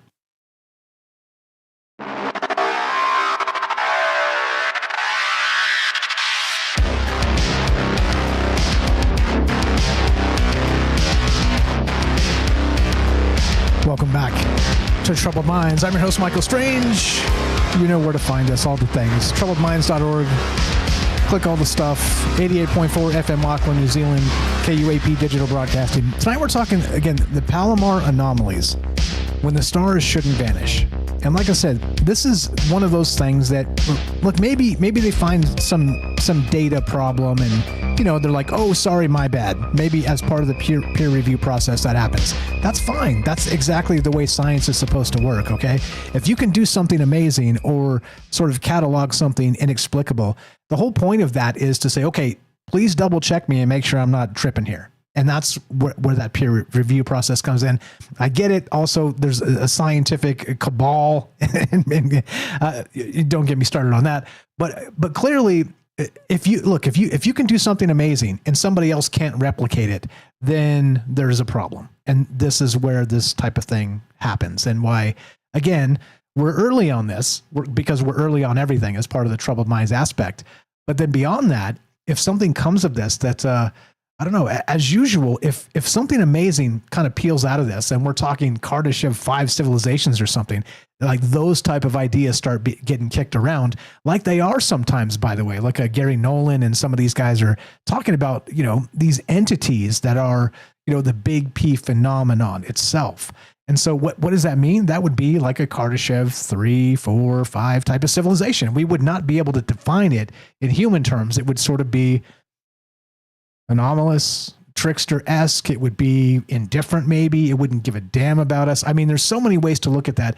And that's kind of taps into that cosmic horror that we're always talking about, that Lovecraftian Cthulhu stuff, that at the deepest, darkest level of the cosmos, there's an indifference. There's an indifference to the light of consciousness here on Earth. Or maybe there isn't. I don't know. As usual, right? Like how much do we want to kind of put ourselves in the middle of that cosmic narrative? But you get what I mean. It's complicated as hell. Look, and it might be frivolous nonsense or nothing, but also there's a lot of people that experience a lot of really bizarre things. So what does it mean? I got some more to get to. Welcome back, James. If you're there, test 1, 2. My goodness, cross your fingers. Let's pray this works. Can you hear me, James? Test 1, 2. I'm laughing, but it's not funny. I'm laughing with you, James, if you're there. Okay. Oh my goodness, no. Okay, so broken. All right, so a full reboot didn't fix it. The hardware seems to not be the problem because you do your shows. Okay, we got some issues here. I have no idea what's going on with that. So do me a favor, James. I'll bing you after. And get some additional information. Because I figured it was going to be the audio driver, but now if you completely reset everything and it's still the same, then it's not. Okay. Yeah, that sucks. Sorry to hear that, James. Appreciate you trying. Like I said, I know it's frustrating when this type of stuff happens, and there's no way for us to fix it on the fly. Okay. So back to this. Now the whole point of this tonight is not just to kind of point out great scientists kind of sticking their neck out to do great work and ask these questions that need to be asked. Okay. But also to wonder what possibilities might arise as part of it. And do you think that there would be a cover-up of such? Imagine if this was a sort of lead in to a space that was Big P phenomenon. There was something that was like, okay, look, we figured out sort of the breadcrumbs of the actual high strangeness space that J. Allen Hynek himself talked about as part of that Project Blue Book aspect and the rest. And if it's the breadcrumbs that leads us in, then maybe, just maybe, this is the beginning of that disclosure process we're always talking about. Anyway, so back to this. So the correlation between the Palomar transients and the Washington incidents might be coincidental, as I said. But science demands we consider this possibility first. But it also demands we acknowledge when coincidences pile up beyond comfortable explanation. Another significant transient event falls within a day of the peak of the 1954 UFO wave, another well-documented period of anomalous aerial phenomena that swept across multiple countries. And this is Claude 4.1 extrapolating from the paper. And it's, again, very good. I'm very impressed. These temporal correlations hint at something deeper than random chance. They suggest a possibility that whatever mechanism produces transient astronomical phenomena might be related to whatever mechanism produces observations of anomalous aerial phenomena itself, which we see as UFOs, obviously. But this doesn't necessarily mean extraterrestrials. Okay, as usual, there's the binary aspect of all of these ideas come together because, people like ancient astronaut theorists say yes. And if you believe that, that's cool. If you don't, that's also cool. However, you recognize there's a space between there, or even outside of those bookends, that is possible in terms of, right, kind of stacking possibilities. But anyway, so it doesn't necessarily mean it's extraterrestrial visitors, but it might point to natural phenomena we don't yet understand, perhaps involving plasma physics, atmospheric optics, or electromagnetic effects that can manifest both at ground level and in near-Earth space. Now, what does that look like? What does that mean to me? One of my favorite theories, if you've been listening to me for any amount of time, primordial nature spirits. Some level of consciousness that was here long before any level of actual sentience. And maybe even bringing that sentience to us. Maybe that, we talk about it as that sort of cosmic field of, maybe consciousness came first. And maybe those entities are what carried it to us, or, sort of breathed the life of consciousness into us. And maybe it's still here. And we talk about the Gaia hypothesis as part of this, right? That goes back deep and far, billions of years. And so that becomes the question. So in this case, the researchers note another curious correlation, a statistical relationship between the transient events and nuclear weapons testing. Back to Starfish Prime, right? During the period covered by the Palomar survey, the United States and Soviet Union were conducting above-ground nuclear tests that released enormous amounts of energy and radiation into the atmosphere. Could these tests have triggered some kind of atmospheric or magnetospheric response that manifested as optical phenomena? Or does this correlation point to something else entirely? Perhaps an external observation of humanity's nuclear activities. And that's another, again, UFO trope, UFO idea that seems to resurface constantly and continually, that the UFOs or the anomalous entities that we're dealing with are very interested in our nuclear capacity. Okay? So what does it mean? I don't know. And some people even go so far as to suggest this, that they're looking after us and they want to make sure that we don't blow each other up. And some suggest the opposite. No, they want to sort of escalate that and help us exterminate ourselves. Look, like I said, in the marketplace of ideas, this is what we're dealing with. And can I vouch for any of it? Of course not. But these are ideas that are being bandied about as part of this larger conversation. And don't forget, there is science that goes back that's being peer-reviewed that might stoke the weirdness of the high strange that we're always considering. Love to hear your thoughts. 702-957-1037. Thanks for putting your hands up, folks. I appreciate the help very much. And sorry to James, I owe you one. We'll figure that out and get that worked out. DJ in Kansas, what's going on? You're on Troubled Minds. How are you? Just pop on in here, unmute, and it's all yours. What do you know about this? How does it make you feel? And what are we dealing with? Welcome to the thing. Hello, how's it going? Pretty good. Pretty good. No complaints out of me. Just talking about wild things with my friends. What's on your mind? So first off, if there can be a cover-up, there will be a cover-up, and there probably already is a cover-up.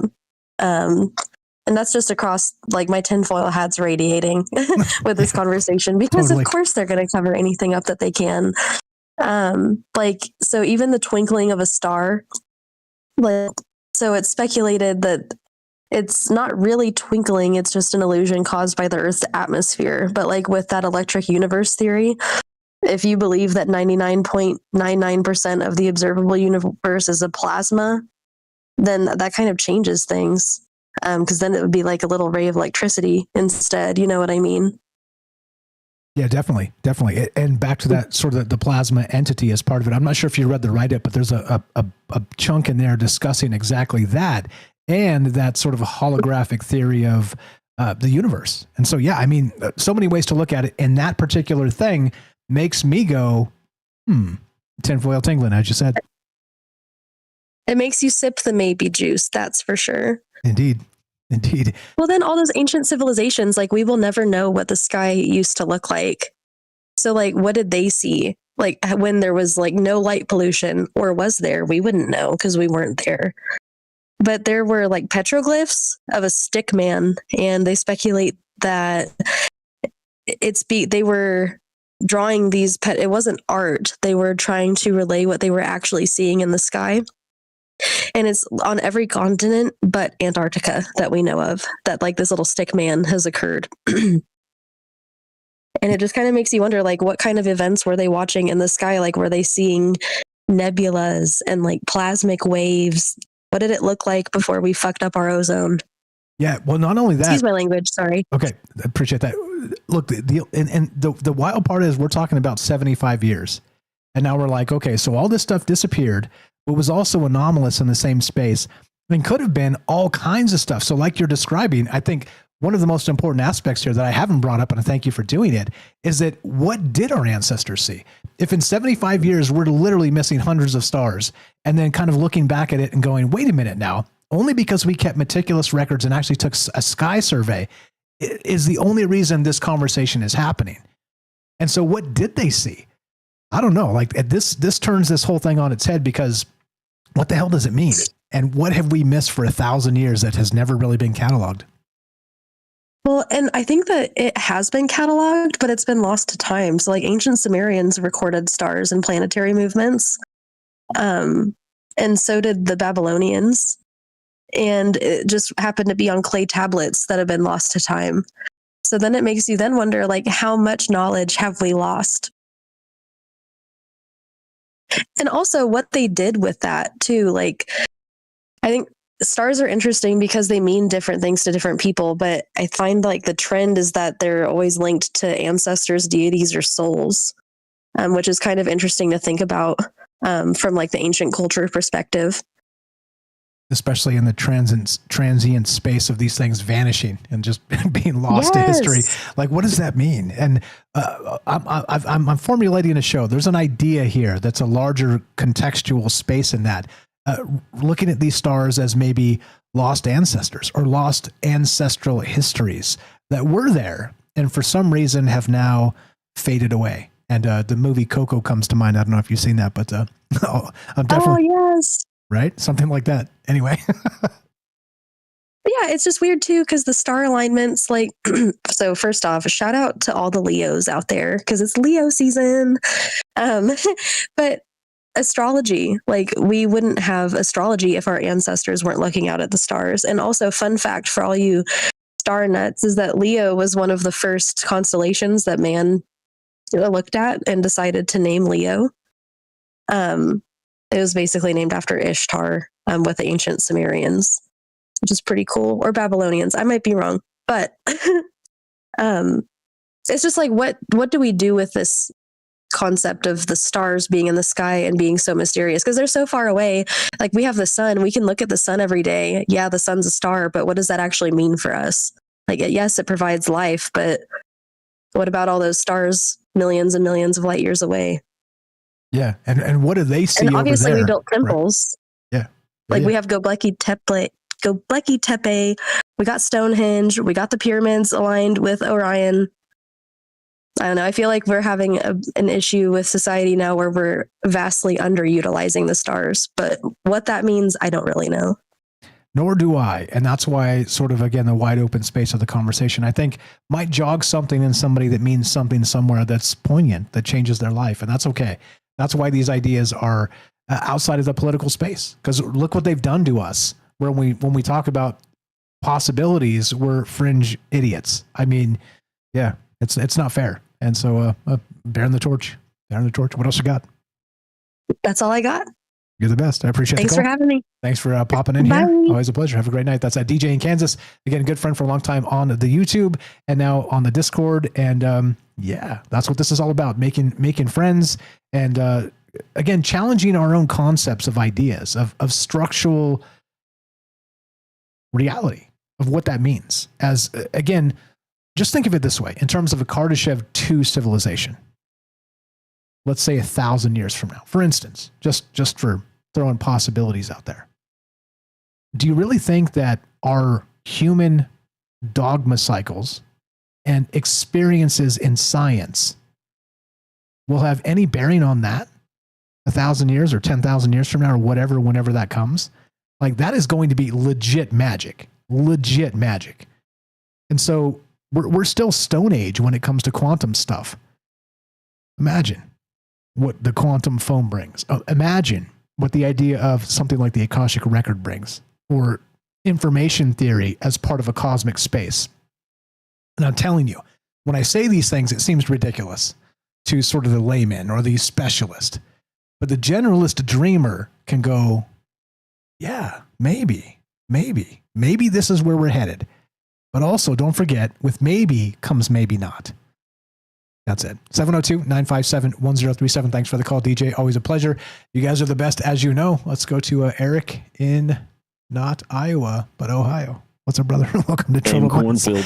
Yeah, exactly. No cornfields out here. What's up, brother? Not much, man. How you doing? Pretty good. This is a wild one. Like I could talk about this all damn night, all by myself. But I'd rather hear your guys' take because look, there's just so much here. And I got like 25% of the way through the write-up. And the write-up is very good, guys. If you haven't checked out the Troubled Minds newsletter, please check it out. troubledminds.org, scroll up to the top, click it, follow it on Substack. But this one it's so massive. This could probably be 3 shows, but you know, I kind of don't want to do 3 shows on it because it's a lot of work. So I'll go with whatever the shiny object is next time. But welcome to the joint. What do you know about transient stars and these vanishing aspects of the human experience? Well, I guess I got 2 takes on it, and one I like and one I don't like. Perfect. So I'm going to start with the one I like. Okay. Let's hear it. So imagine a long time ago, there was the old universe, sort of depicted like you have discussed in the Stargate, you know, where there's like people who represent the Egyptian culture and race, but they're starfaring people because they're an ancient people, right? And so there's this old universe like full of technology that is bordering on magic. But a while ago, 2 trillion times the mass of our sun fell into a supermassive black hole.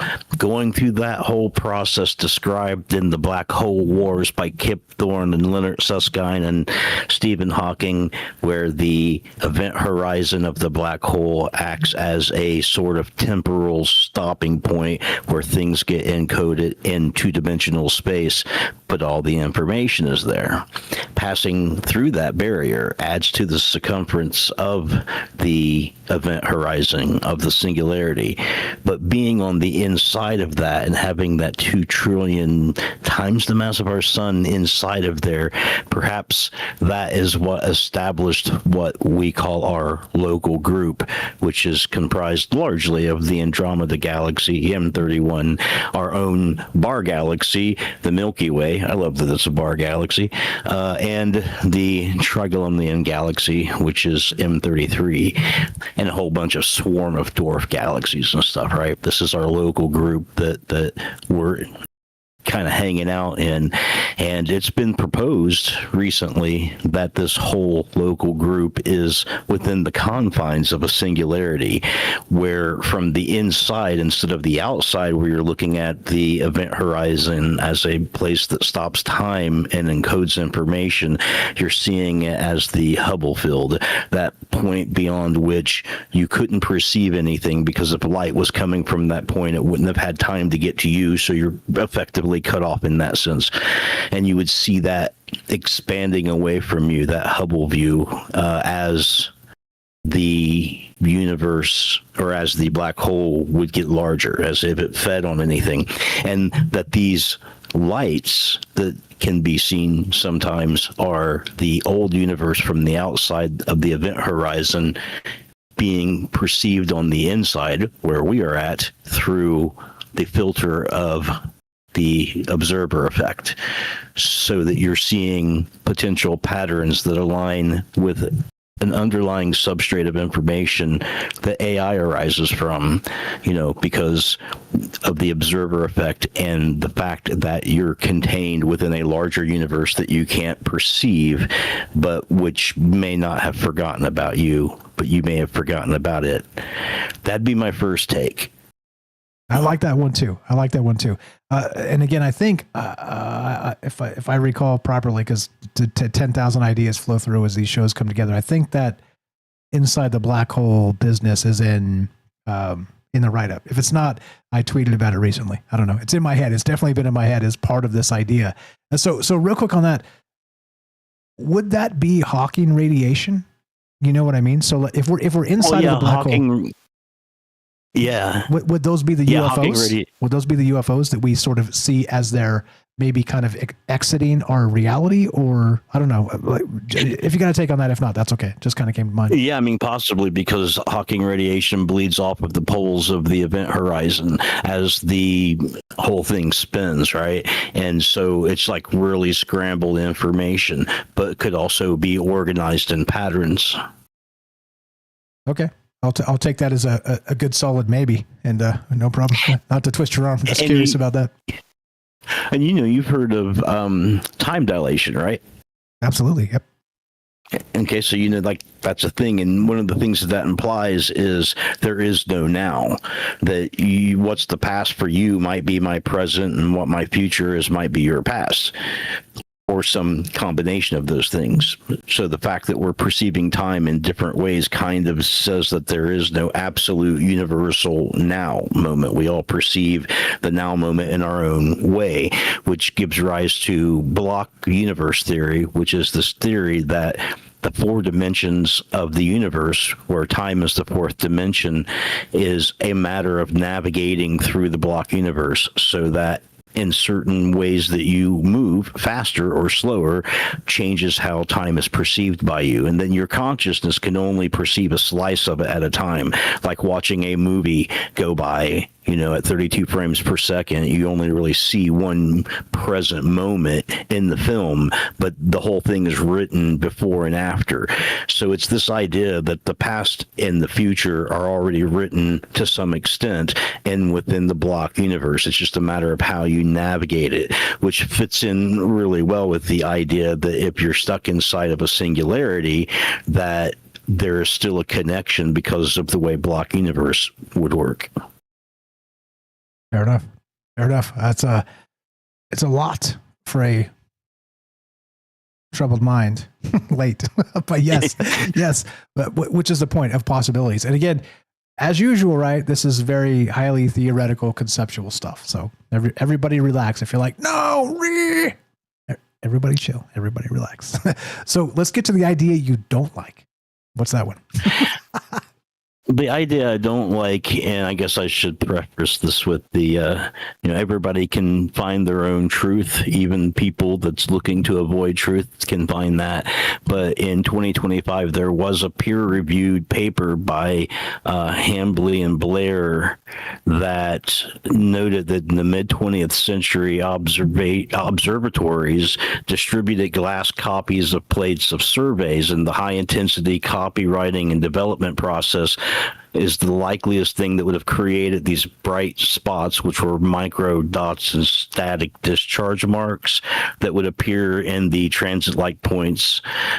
So in short, basically, this peer-reviewed paper argued that no extraordinary explanation was needed, that the aligned vanishing stars could simply be the copy-induced defects of those plates.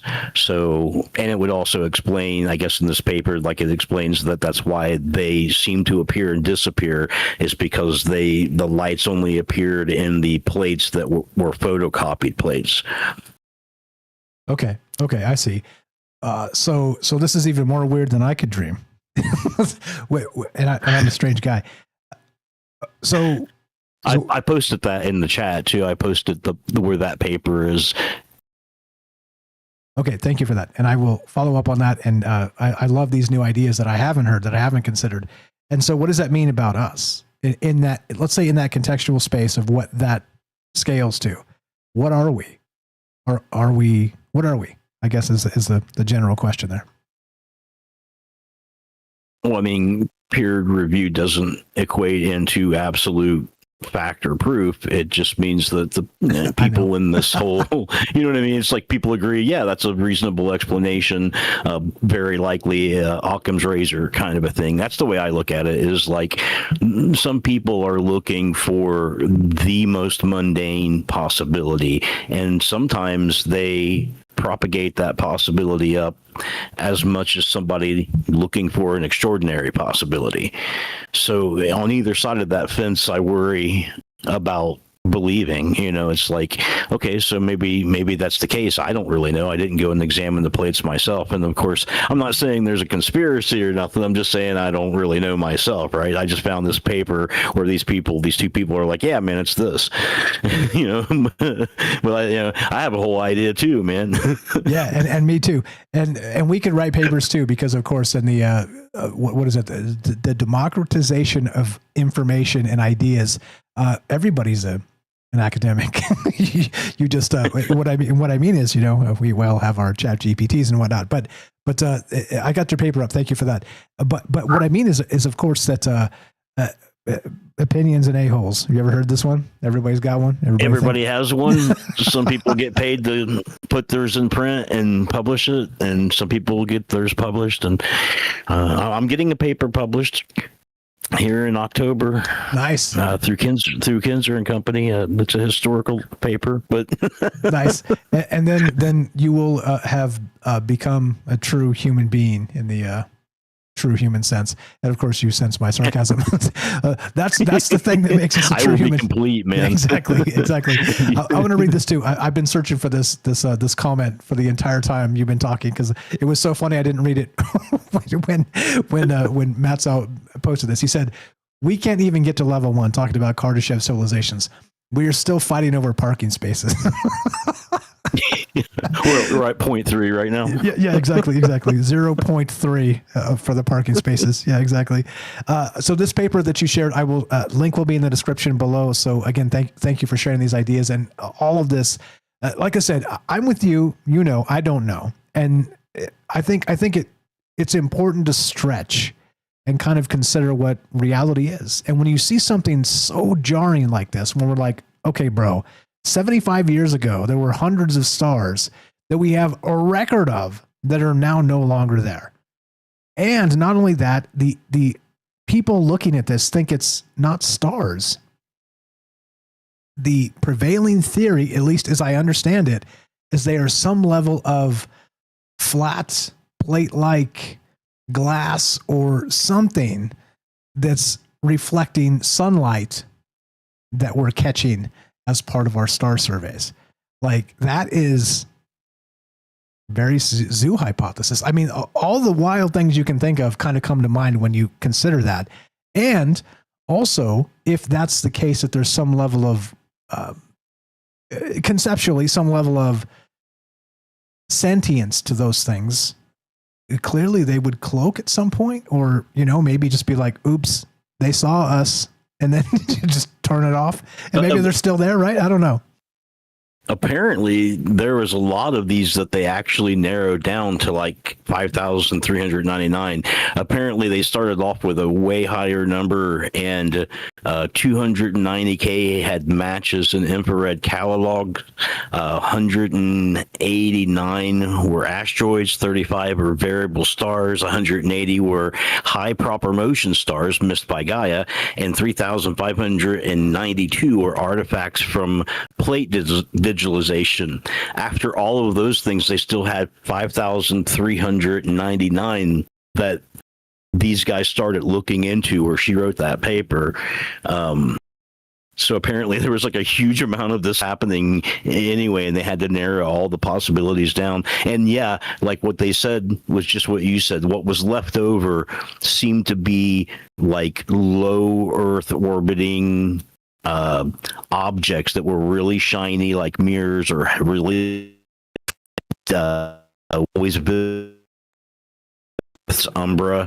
And so, and of course, it, like you had pointed out, anything. You're cutting out. And so yeah, which is exactly the point of this. I'm not sure if you can hear me or not. That's Eric. I cut in and out. We'll give him a second to maybe get his internet connection back. But yeah, that's the point, is that if that's the case, like I said, this gets very Superman, the three bad guys put in the magic mirror and floated out into the galaxy or whatever as like the eternal punishment. Or not, right? You get what I mean? Like, what does that mean? And what does it mean when you look at the actual reflection of these things? And also, by the way, too, in terms of correlation and kind of free think, don't forget that, remember Oumuamua? We talked about this ad nauseum. I feel like I know more about this than nearly anybody on the planet other than Avi Loeb, who wrote the paper and was doing this. But regarding Oumuamua, the first, interstellar object that came through, they determined that it was possible the mass of this thing was tumbling, and they described it as even, at its, big D thickest. You see what I did there? Disclosure, I mean, but that it was sort of sausage shaped. But then they even determined that the mass level of this thing could have been flat, like a solar sail, which brought that level of discourse to it. And so here we are again looking at these things and saying they might be flat, they might be glass-like panels, they might be reflecting sunlight back to us. I don't know, man. I don't know. It gets weird. I'm not sure if you're still there, Eric. Your internet warbled out. If I'm talking over you, I'm sorry about that. You still there? Test 1 2. I'm not sure if he bounced. I don't have the screen up. Nope, nothing. Eric, test 1 2. Last call, last round. But okay, I appreciate the call. Thank you for that. Sorry for the again, the tech issues. And again, special shout out for James. I'm sorry about that. Like I said, I know how frustrating that stuff can be, especially when you're interested in the topic and got some things to say. But thank you again for being part of this and caring about the ideas. And again, go back and look at that Oumuamua thing. I'm not kidding you. Some of the estimates, the mathematical estimates of what that thing was, is that it was a very thin strip, like we're describing right now, except it was tumbling, which on 3 axes, by the way. Like I said, I know so much about this because I was following this so closely. We talked about this ad nauseum when it was out. And now there's been a second and a third interstellar object. And the third interstellar object is buzzing through right now. And they're talking about sort of redirecting one of our satellites to go check it out. So I don't know. There's no tumbling axes in this case, as far as I'm aware. But who knows? Who knows what this looks like? But you see what I mean? There's a causation, correlation, some of these things, kind of squint and wonder what this stuff looks like. And I don't know. But these are questions that should be asked. And, be careful of falling into the trap of what some guy said. Look, I know I'm some guy saying something, okay? But what I'm saying is I don't know. But here are the thoughts that come to my mind and the questions we should be asking as far as I'm concerned. Of course, you're different. You're going to think about different questions and different ideas. And that's the point. Reality tunnels and all. You guys are the best. Thanks again. Sorry to Eric for kicking you out there. I don't know what happened to your internet. Sometimes these things happen, and that's the way we roll as part of these conversations. Don't forget to give James a follow. troubledminds.org/friends. Scroll down. It says follow James here. It's all alphabetical. If you guys are interested in another version of this, maybe down the road, or I feel like I did too much talking on this Thursday or whatever, let me know. Bing me or whatever. Send me an email or whatever. And yeah, troubledminds.org/friends. Scroll down. James, the glue of the show. Thank you for putting up with the tech problems. I know it's a pain in the ass. And thanks for troubleshooting with us. So we got more information on what's happening with you, but I don't know exactly what that is. So I'm going to have to go deep in the tank and ask Claude 4.1 what the hell, what's going on? Because there's always an answer. There's going to be some firmware update that'll fix all the things. While you're down there, give James a follow again, troubledminds.org/friends. Follow James. Also follow Eric again, Hammersmith Music, talented guy in a lot of ways, as you can tell. Very science-minded, very troubled mindsy, all the things, and talented musician. Please go check that out, troubledminds.org/friends. Click on Eric right there. It'll take you straight to his link tree, which has his music and the things he's working on as he adds them and continues them. I appreciate it very much. Like I said, thanks for bearing with me. And right? Let's take one for the human team. I think there are questions that need to be asked. There are narratives that stink, and just because some notable person says them doesn't mean we should buy them hook, line, and sinker. Look, if that makes me the enemy of this disclosure movement's trademark, then fine. Do I look like I care? Whatevs. Look, I'm not in this for, like I said, kissing somebody's ass. I'm in this for recognizing that the world we live in is not as it seems to be. That's it. That's the way I see this. Once I learn all the things, y'all will be the first to know. You all will be the first. I'm not from Texas. If you want to help Troubled Minds, help our friends, troubledminds.org/friends. Shout out to the Robert again for the generous donation over there on Rumble. I appreciate that very much. If you want to help Troubled Minds, you can sub up on Rumble. It's just $5 a month. And by the way, I learned that it just drops it right into my PayPal. So if you want to tip us over there, thank you for that. The Robert did that tonight.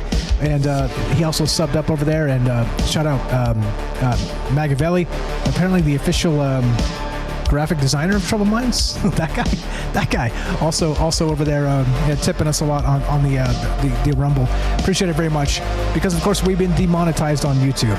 But don't forget, the most important part of all this is that, look, I'm not simping for money. I'm here considering ideas and wondering what all of this means. Am I wrong? You bet your ass. However, the ideas that flow through here are unparalleled because of our smart friends and our ability to detach from the dogmas they've given us. As we finish, it goes exactly like this. Be sure, be strong, be true.